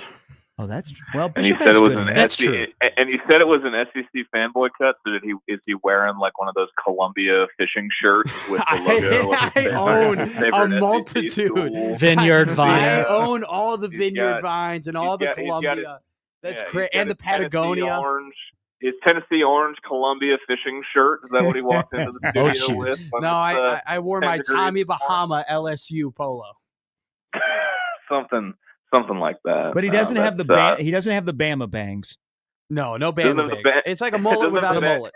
The fraternity Doesn't look. have it doesn't have the Bama bangs or the sunglasses with the headband on the back, so they can put them around their neck. Well, that's more No. Wisconsin. when they're not wearing them. That's more Midwest than it is South. Now, I will tell you, as somebody, when you live in the South, that becomes a priority because you don't want to lose your sunglasses. I'm okay with that. Okay. Yeah, the thing that the Okay. holder and it. Yeah. No, I got my Okay. buddy Yeah. who's Wisconsin loves that. Loves the hanger. So $50 for this haircut included a $10 tip. Nice, right? 40 plus the 10. Okay. Of course, always got the normal haircut for you, Jacob, costs what? I paid $50 for my last one. Where are you guys could be going? inflation. Look, Jacob, thank you. We have to look good. We're professional humans that I must paid get 40. our low fades. We are white men. Yeah. I got who upset go- when Great Clips went from $18 to $21. Yeah, I'm not going to Great Clips. I can't. One of the few things I've got Bougie going Bigelow. for me Jesus. is my one of the few must go things to I my have going for hairdresser. me is still having a full head of hair, and I want to treat my hair well. Where are you so I going to can't- I Mario can't- Tricoci? What are we doing?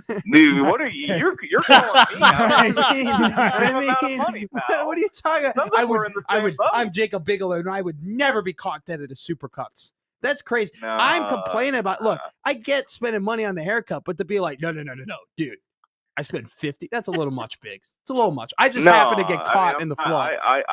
I am not like trying to be like screaming from my mountaintop. If you want to go to Sport Clips or Great Clips, like I have more power to you. Those that they deserve love too. But I gotta maintain like the few good things that I have going for me. The few pros in the pros category for me. My hair is one of them. I gotta be good to my hair. This is Uncle Jesse here. Oh, All right. that's a good shot. So that's what you walked into. There you go. Okay. Okay. What did Nebraska walk into yesterday at Mackey Arena? A buzzsaw and then some. A buzzsaw. A buzzsaw.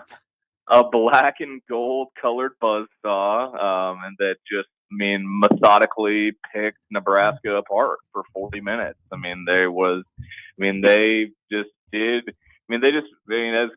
know people get tired of hearing, we just play whatever the program's name is and whatever the sport is. But that was as Purdue basketball as it could possibly get.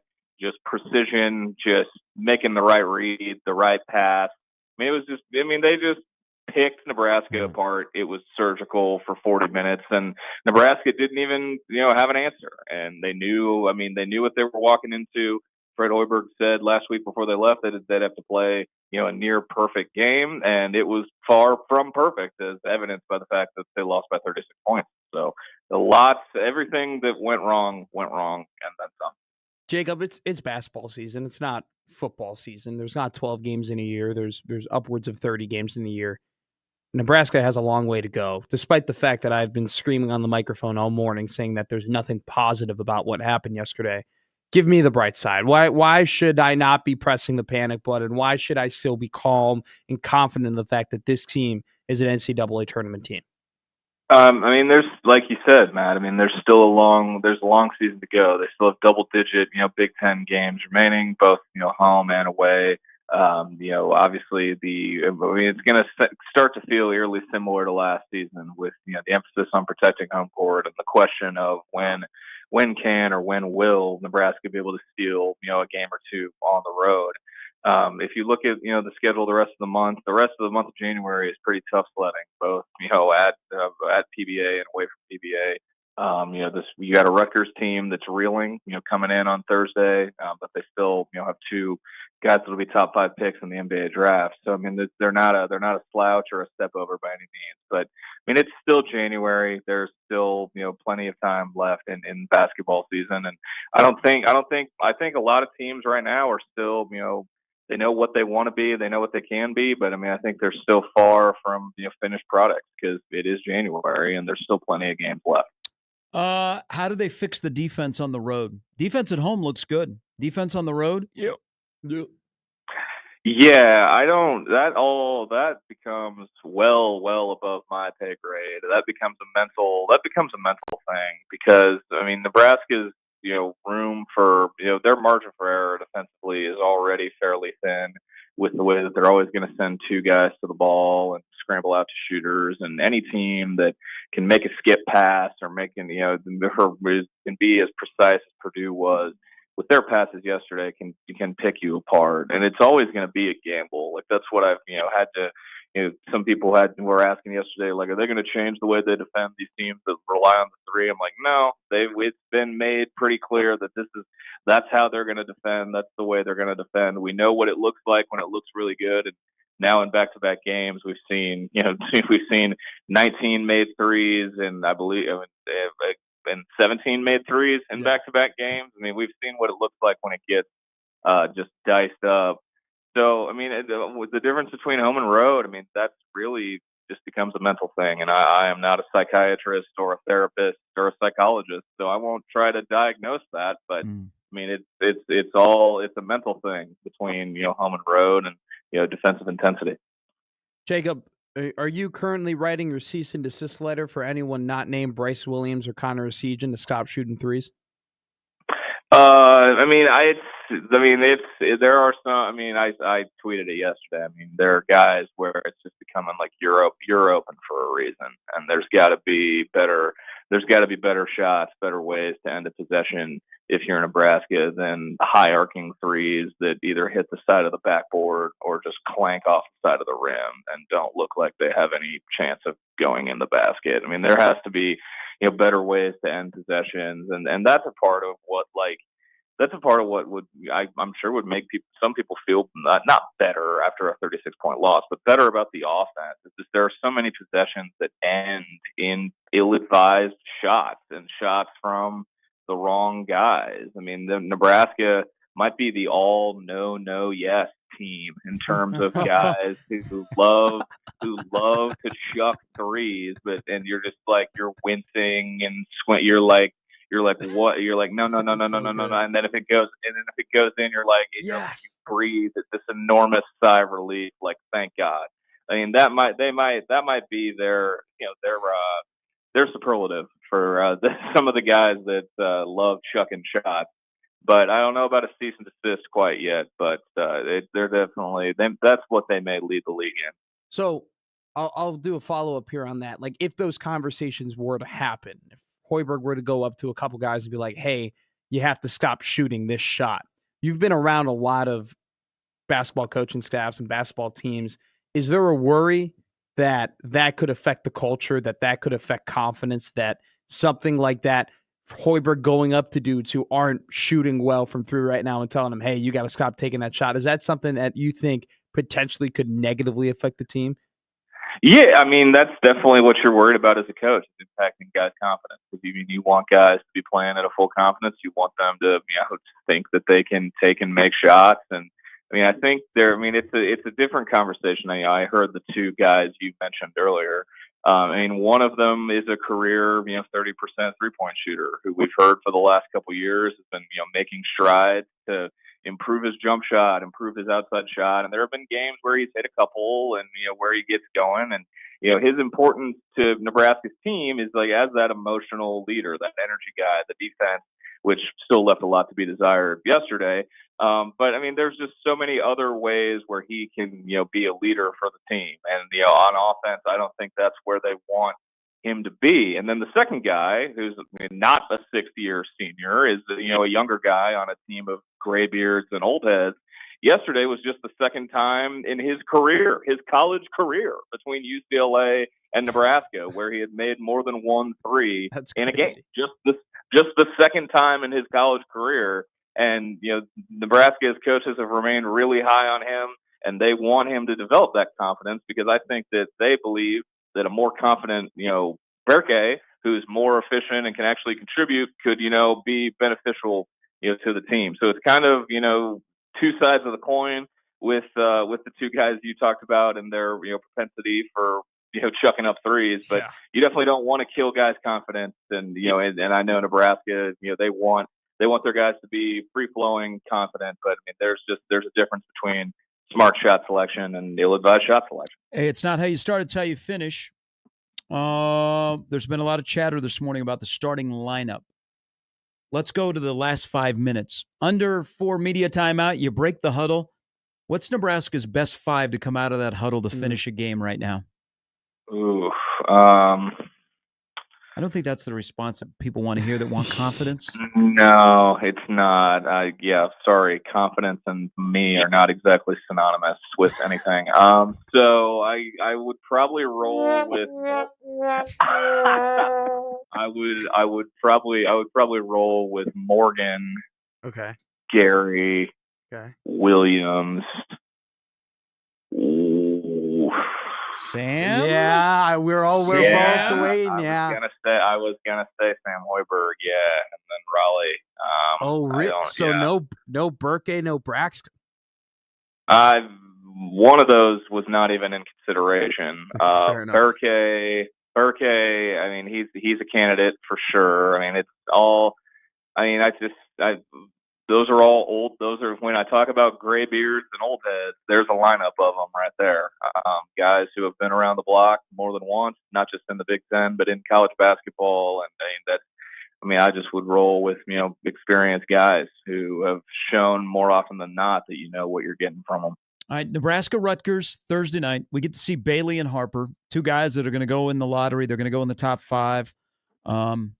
Rutgers has UCLA tonight. You kind of do some self-scouting because Minnesota's at Maryland and UCLA's at Rutgers. They start at the same time tonight. But that's beside a point of a discussion with the Big Ten later. Yeah, you and Tony. Get on the phone. But the Rutgers being in here, there's a guy on Nebraska's roster that played at Rutgers last year. I don't know this for a fact, but I'm just going to assume that when Fred has had his team over to his house, Gavin Griffiths stole like a bottle of wine. What has happened to his involvement in Nebraska's rotations? I mean, this isn't new news by any means. I mean, I think right now that there's just a lot. The idea of like the gritty, grimy, dirty team, I don't think that really, jives with Gavin Griffiths' play style. I mean, we heard a lot about how, sneaky athletic he is, all the cliches, all that. But I think when he got in at the end of that Southern game, he hits the 2 threes and gets a nice crowd pop, has a nice, take to the rim. But I mean, I just don't think he, fits the, like, we got to go scrap. Like, let's go get into a street fight. I don't really think Gavin Griffiths fits, that mold right now. And, he's also, he's one of the 2, true sophomores, on the, in a team of, vets. It's him and Berke. They're both true sophomores. So, I think they remain, high on him and his development. But I just think right now that there's a lot of mouths to feed, and you gotta, you gotta be all the way bought in to the mantra and everything, and that's just kind of what's led to him getting lost in the shuffle. Get chatter on this with another full week of Big Ten basketball. Michigan State looked good. Oregon won at Penn State. We get Purdue, who's won 5 in a row. I think it'll take 15-5 to win the Big Ten. May not get you to the 1 line, but I think the Big Ten at the top has a couple of really good 2 and 3 line teams. As of today, in the Jacob Bigelow tier rankings, along with Joe Jackson, your good friend who covers the Big Ten, and Ant Wright, who's the best team in the Big Ten? See, and I know like Illinois took the L to USC over the weekend without Yakachonis, which I think isn't getting talked about enough. Yakachonis, like, he makes such a big difference for that team. I don't know if he, makes a difference between how hard they get punked or not by USC. Right now, I'm kind of leaning toward Michigan, and I think I was high on them before the year, and I know that their guard play has been up and down, but the duo of Golden and Wolf, those two, that was the big question. Like, how are these two going to play together? They're so different, and their styles have merged together so well that I don't really know. I don't know who can defend. Like, no one's shown the ability to defend the two of them. One of them, even if one of them has a little bit of an off night, Vlad Golden goes for 36 at UCLA. Danny Wolf's numbers, he's making a good case to be the Big Ten Player of the Year. Right now, I'd kind of lean toward Michigan, but Illinois with Yakachonis, they're not losing by double digits to USC. I don't think Yakachonis is a really special player, and I think those two are the two best teams.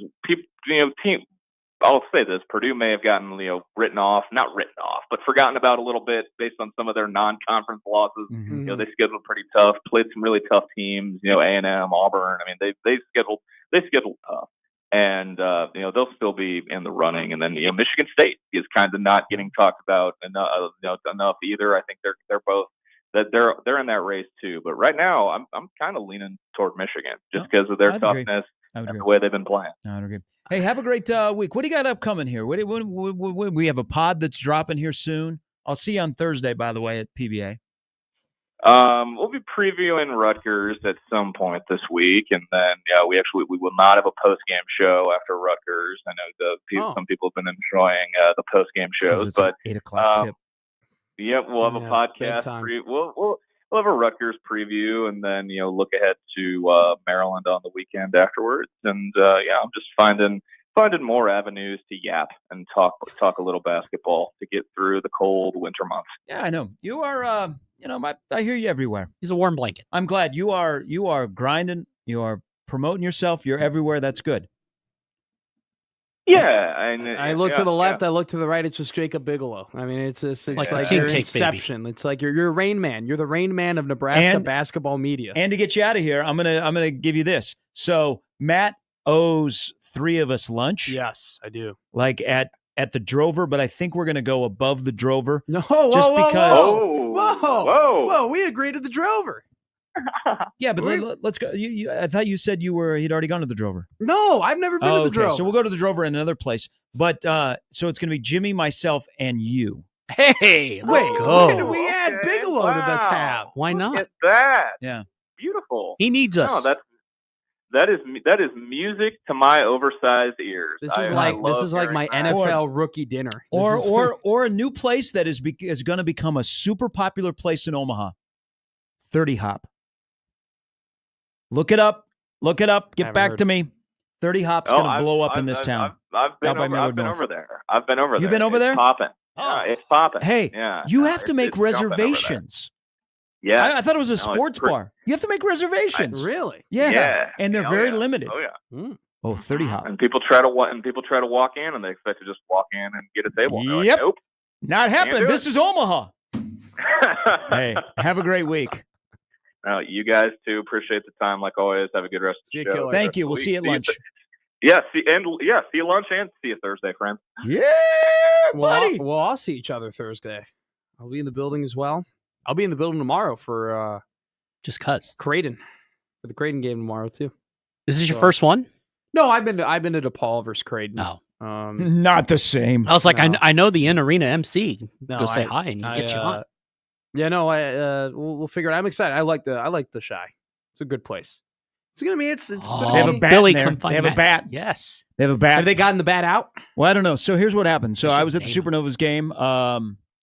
There were a lot of new people going to the Supernovas game because they don't know how to drive around the Chi. Traffic was an absolute just mess. And this was not like, hey, I waited till 7 to go there. Yeah. It was well in time. People don't know how to drive. And I know that there's construction. It's all screwed up and everything. No, But people don't know where to go. They don't have a plan. Okay. But so went to the Supernovas game and watched. Yeah. And then the start of the third set, here comes a bat. And it was diving. It was like diving towards the floor. And players from Atlanta and Omaha were like out of the way. I was like, oh my God, that bat's going to go after. That bat is still pissed off at the national semifinal. The bat's coming after Merritt Beeson. So the bat was flying around. They had to delay it. Really? Yeah. And we don't have the coyote from the Spurs who caught a bat. Yes. Or Manu Ginobili. who Yes. Caught it with his Yeah. hand.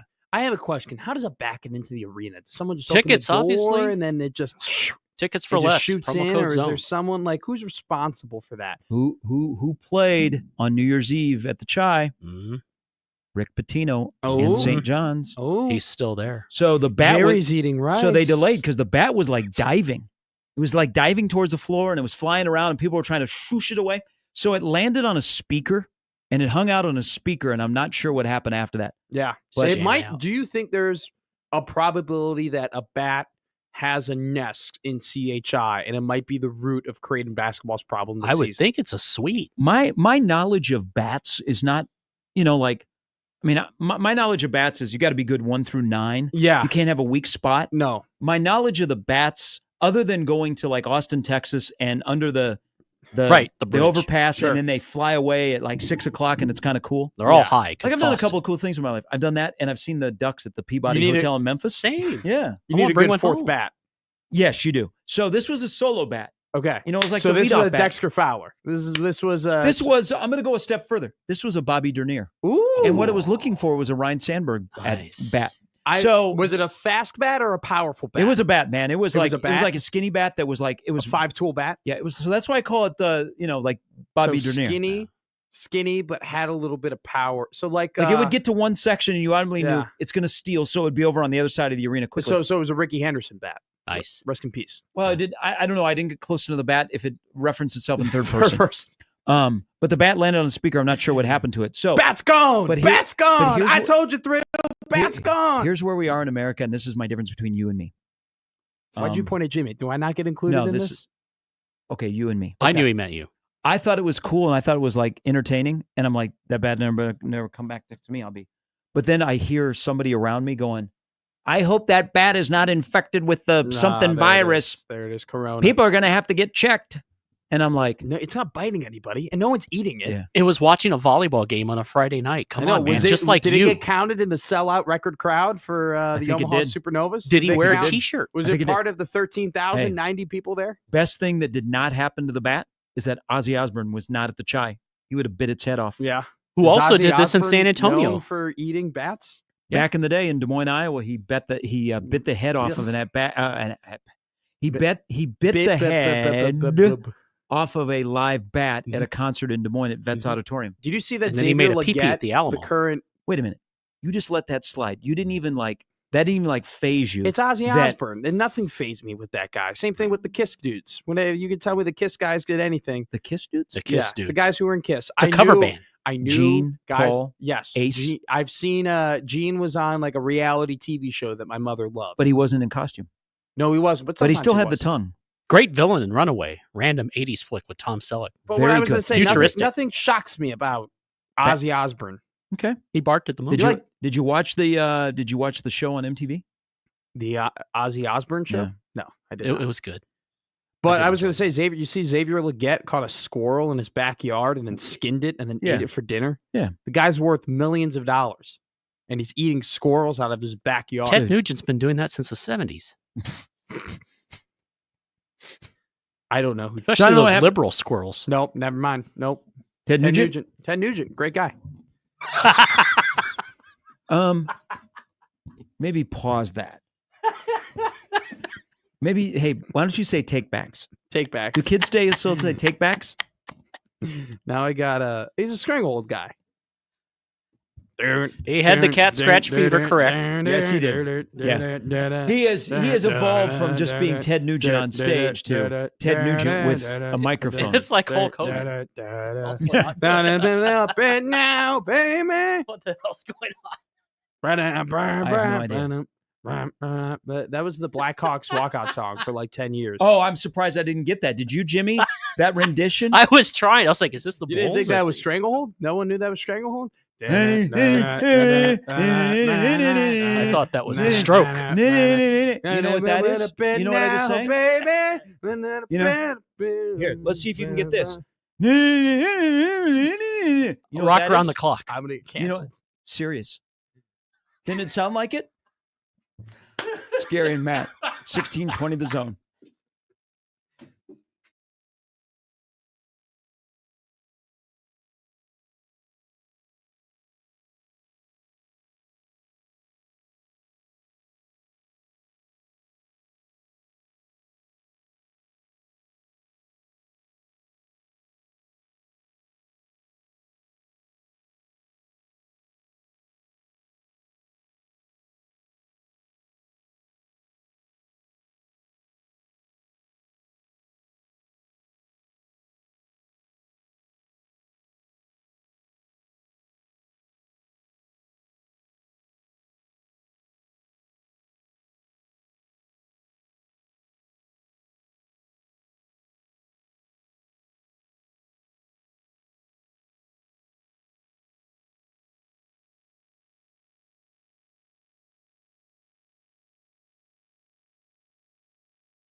Hey, shout out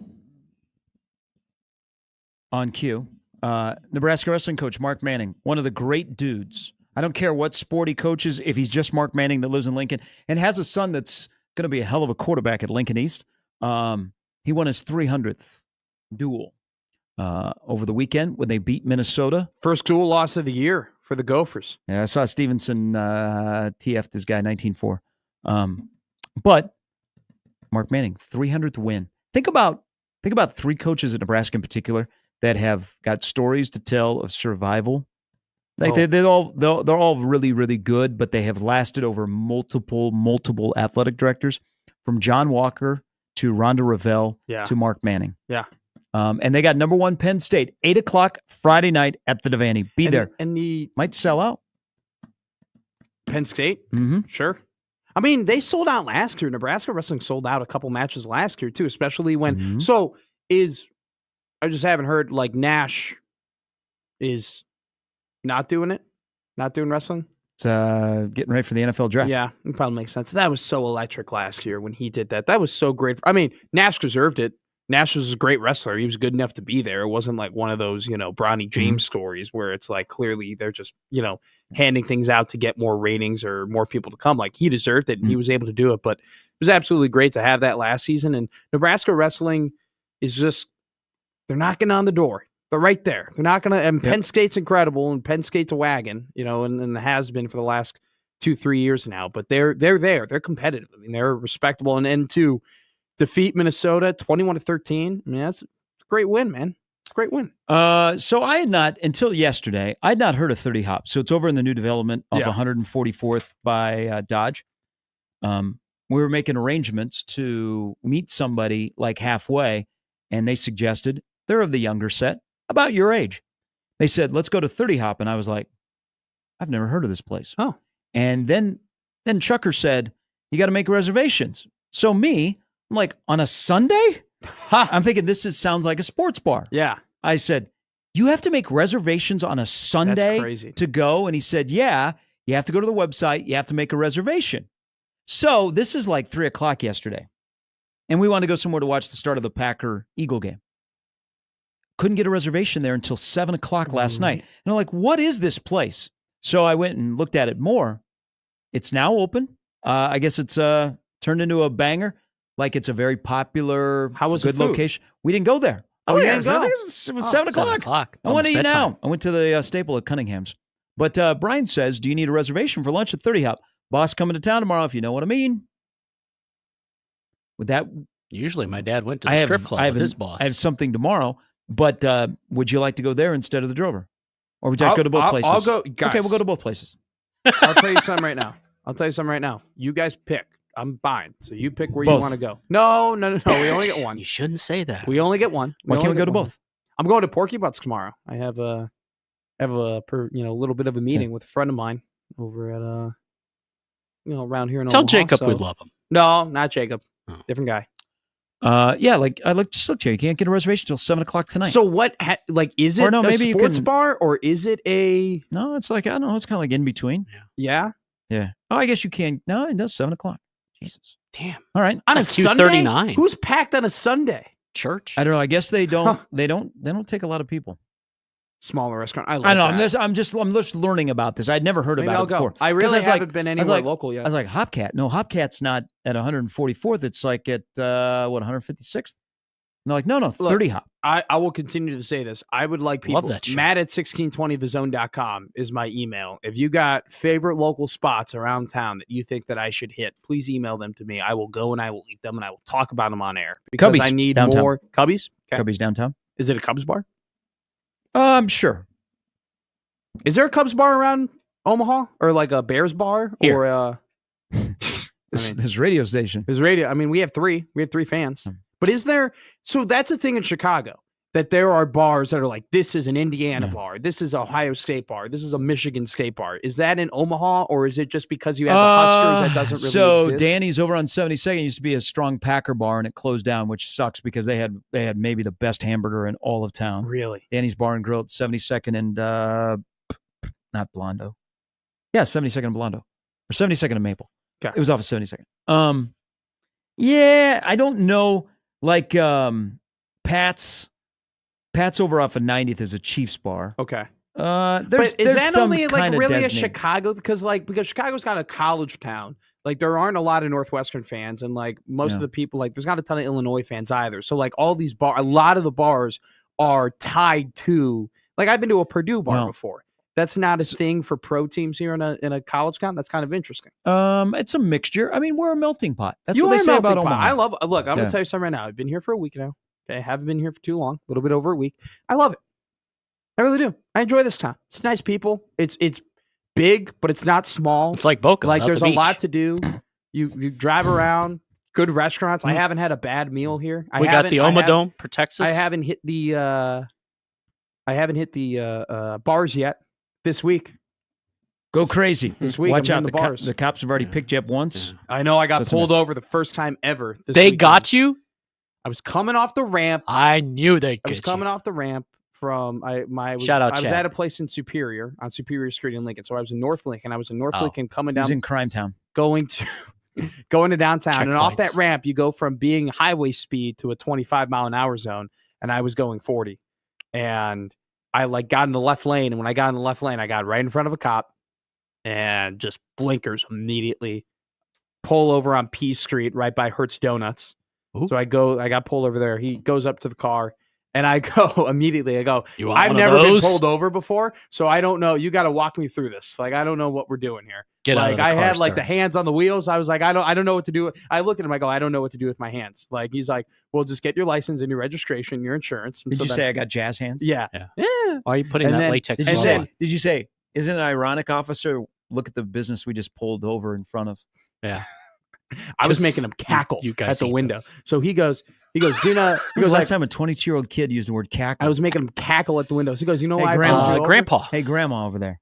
He was like, you know why I pulled you over? I go, your grandmother speeding? And he goes, yeah, speeding. I go, you know what, officer? You got me in a lot of trouble. I was on the phone with my mother when you pulled me over, and she knows all about this interaction now. He thought that was funny. And then I go, how fast was I going? Were you lying to him? No, I was on the phone with my mom. And I go, I'm getting pulled over. I go, am I getting pulled over? Oh my God, I'm getting pulled over. And she goes, God dang it. I'll send you the insurance. Paraphrase. And then he goes, or I ask him, hey, how fast was I going? He goes, you're doing 40 in a 25. And I was like, man. Is that bad? I thought I would have gotten my first ticket for something cooler. You should have told me at Coke in the glove box. He gave me a warning.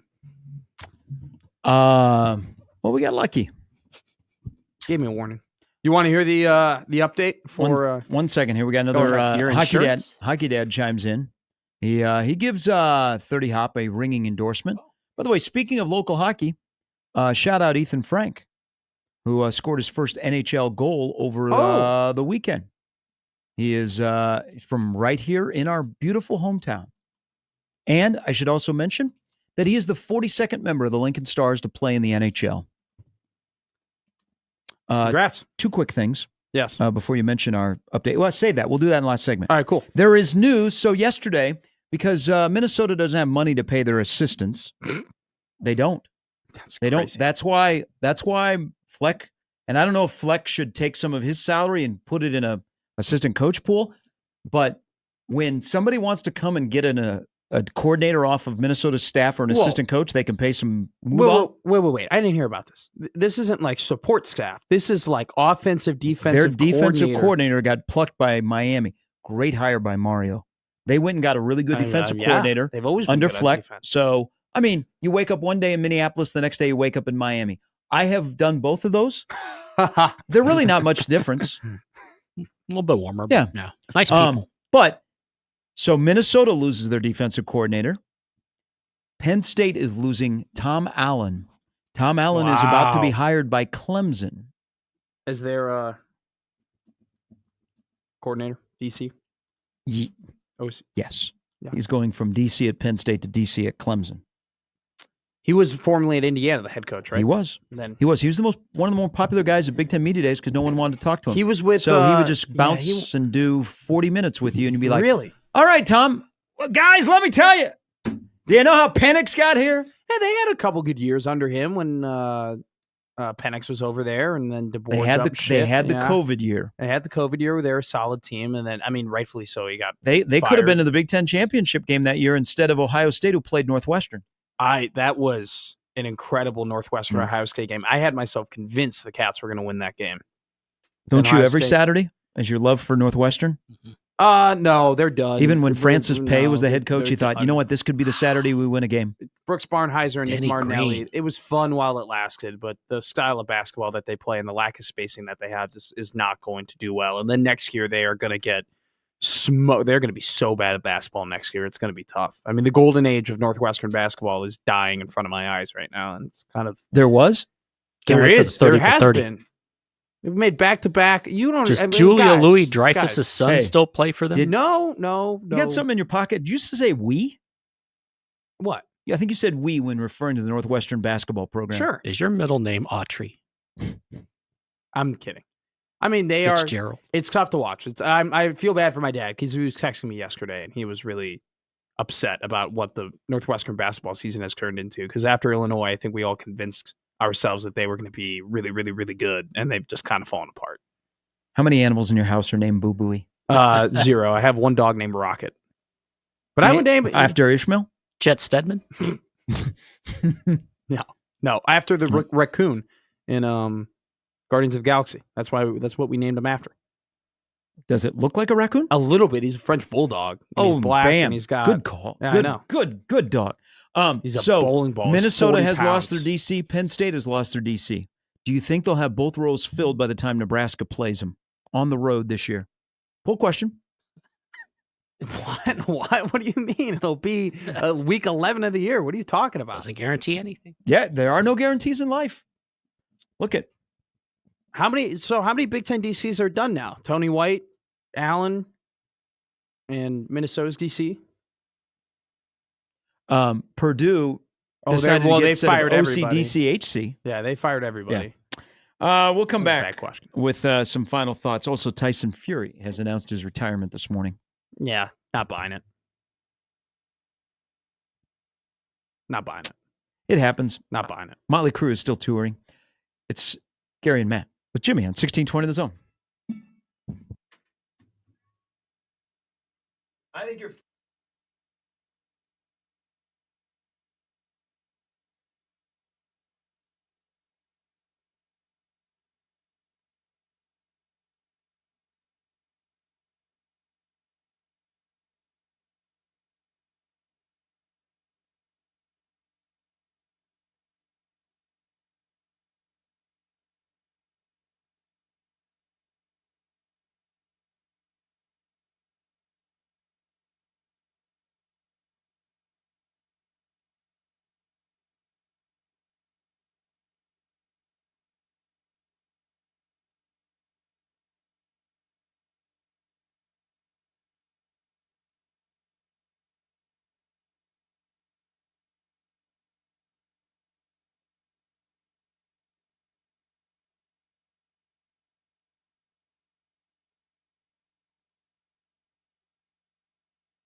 All right, week from today, Ohio State and Notre Dame will meet in Atlanta.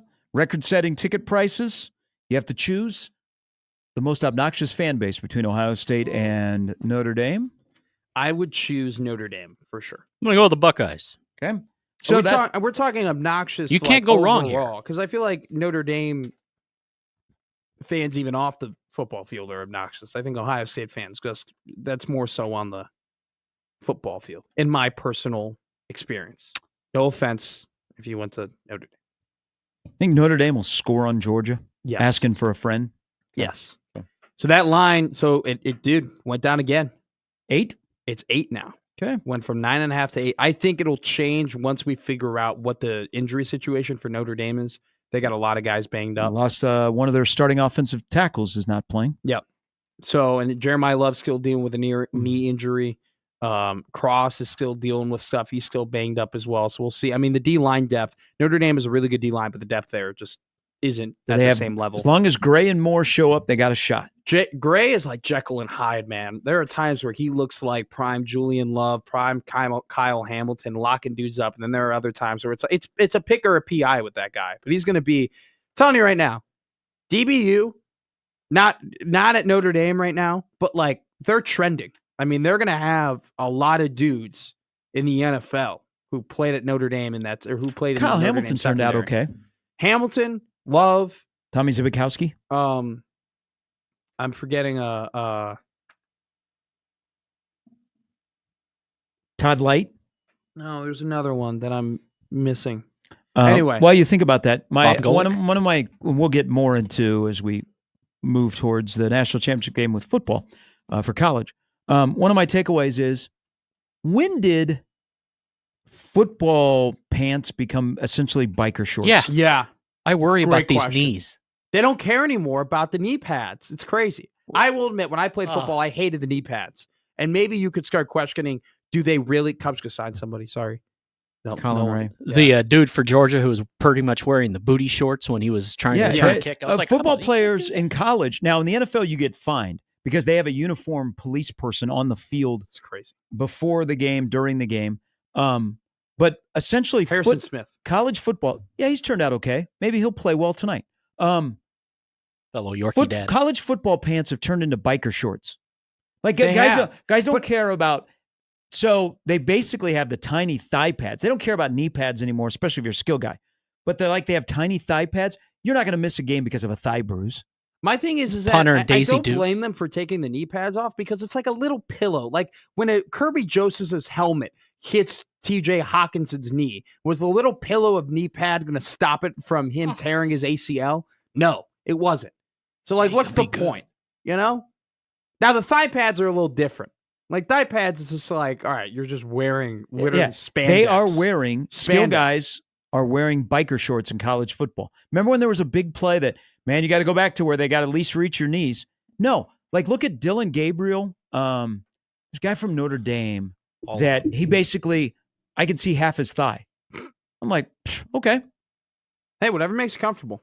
Exactly. All right. Make us comfortable here on our weekend of NFL. How bad did I do? Playoffs. So in the pool, because now what's another meal is on the line. No, it's not. We said no. We said nothing. We just said competition. You're just saying that because you're winning. We never say that. I didn't know I was winning until now. For everybody. I didn't know I was winning until now. Tuning in now and who weren't tuning in on Friday, the boys and I we all picked teams. We went down the list. We had a draft and we were picking teams that are currently in the playoffs, right? I got 5 teams. Gary got 4 teams. I got 5. Gary got 5. Jimmy got 4.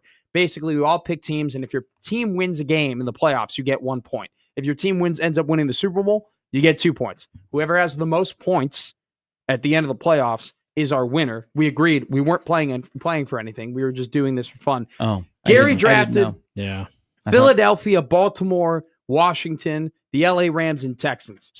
He has 4 points. He has the potential tonight to go 5-0 in terms of picking teams. If he were to do that, if the Rams beat the Vikings tonight, Jimmy would be eliminated from winning. It would be done. Oh, wow. So I got root for the Vikings. Jimmy Has the Vikings, the Chargers, and the Broncos. Chargers and Broncos are both out. He also has the Lions. So only the Lions would be remaining.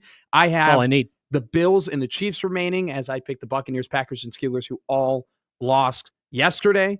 I would still be able to win if the Chiefs and Bills got to the AFC Championship and then one of them won the Super Bowl. That would put me at 6 points. Well, then you're going to win. But if Gary wins tonight, it's over. It's basically over. Already? If the Rams, no, because he would be able to get 8 points like automatically because all his teams would play each other. So it could be over just like that. This was supposed to be like a fun little, like throughout the entirety of the NFL playoffs, like going and back it's and over forth. after 1 week of bad football. It's turned into the Gary Sharp show. I'm treating That you was guys the like last I'm show. treating you guys like a 7 seed. I mean, Which he's 4. 7 He seeds are 1 and he 9 can go, now. and he's got the Rams tonight, who could very well beat the Vikings. What's the line on that game? 2.5. For Vikings Minnesota? are a favorite. That's what they it did actually before went up the a point when they 77 moved the Mud Bowl. game to Glendale. Hey, why didn't they move that game to Vegas? See, I asked the same question. It's easier for people in LA to get to Vegas than it is to Glendale. I had no. I wonder if it's a Mark Davis thing or if it's just or maybe Vegas couldn't support. Maybe they had a concert going on, or I mean, there's always something going on. Maybe there's someone cool at the Sphere. I can't wait to go to Vegas. You've never been to Vegas? No. Oh God, I'm going for so next year. Bears play at Las Vegas. I play the Raiders, and so I think my buddies and I are gonna. God have mercy on They're your gonna soul. love we're you. gonna do it. The machines are gonna love you. No, I'm gonna go there. People with I'm the gonna wear. I'm brochures gonna on the wear a hat. sidewalk. I'm just gonna wear a little hat, little Bears hat. I don't think I'll The get men and women combos are gonna love you. go to black. Wear Dude, a I'll just shirt be- that says first time. Be like, Matt. Should I Conversation starter. Is it like a stadium? Like you can go to Vegas and you can get your picture taken, and they were like, my first time at Caesars, and like you wear the sticker everywhere you go, and people are like, Well, oh my I think God, I would. oh my God, first time gambler. Hey, Welcome. a lot you of glitter think, around we'll your finish mouth. this. Don't you think that we'll give you a lot of advice before you go out there because we've been to Vegas many times. That's what we Yeah. do. I think like one of the things you really want to do is you want to stand on the sidewalk and gaze at the Bellagio fountains. But I think you ought to go to Caesars and then walk in and maybe go up to the concierge desk and go, is this beeper friendly? Is this the original Caesars? Okay. No, they like that. That's good. It shows that you're interested. You want to learn about the history of Vegas. I feel like you're yanking my leg right now. No. No, he's sitting next If to I was, it would be playing Jingle Bells. All right. That'll do it for the show. Good show, everybody. Good way to start the week. We'll be back in tomorrow. You got Vikings-Rams coming up tonight. We'll I will discuss. take the Rams. Okay. YouTube, Jerry Burns' rant, 1989. Heartwarming. That's the matchup we have tonight. The Vikings and Rams. Vikes win. I'm rooting for the tortured fan base. I like the Vikes as well. We'll talk about it tomorrow at 6:20 hours away. Crossovers coming up next.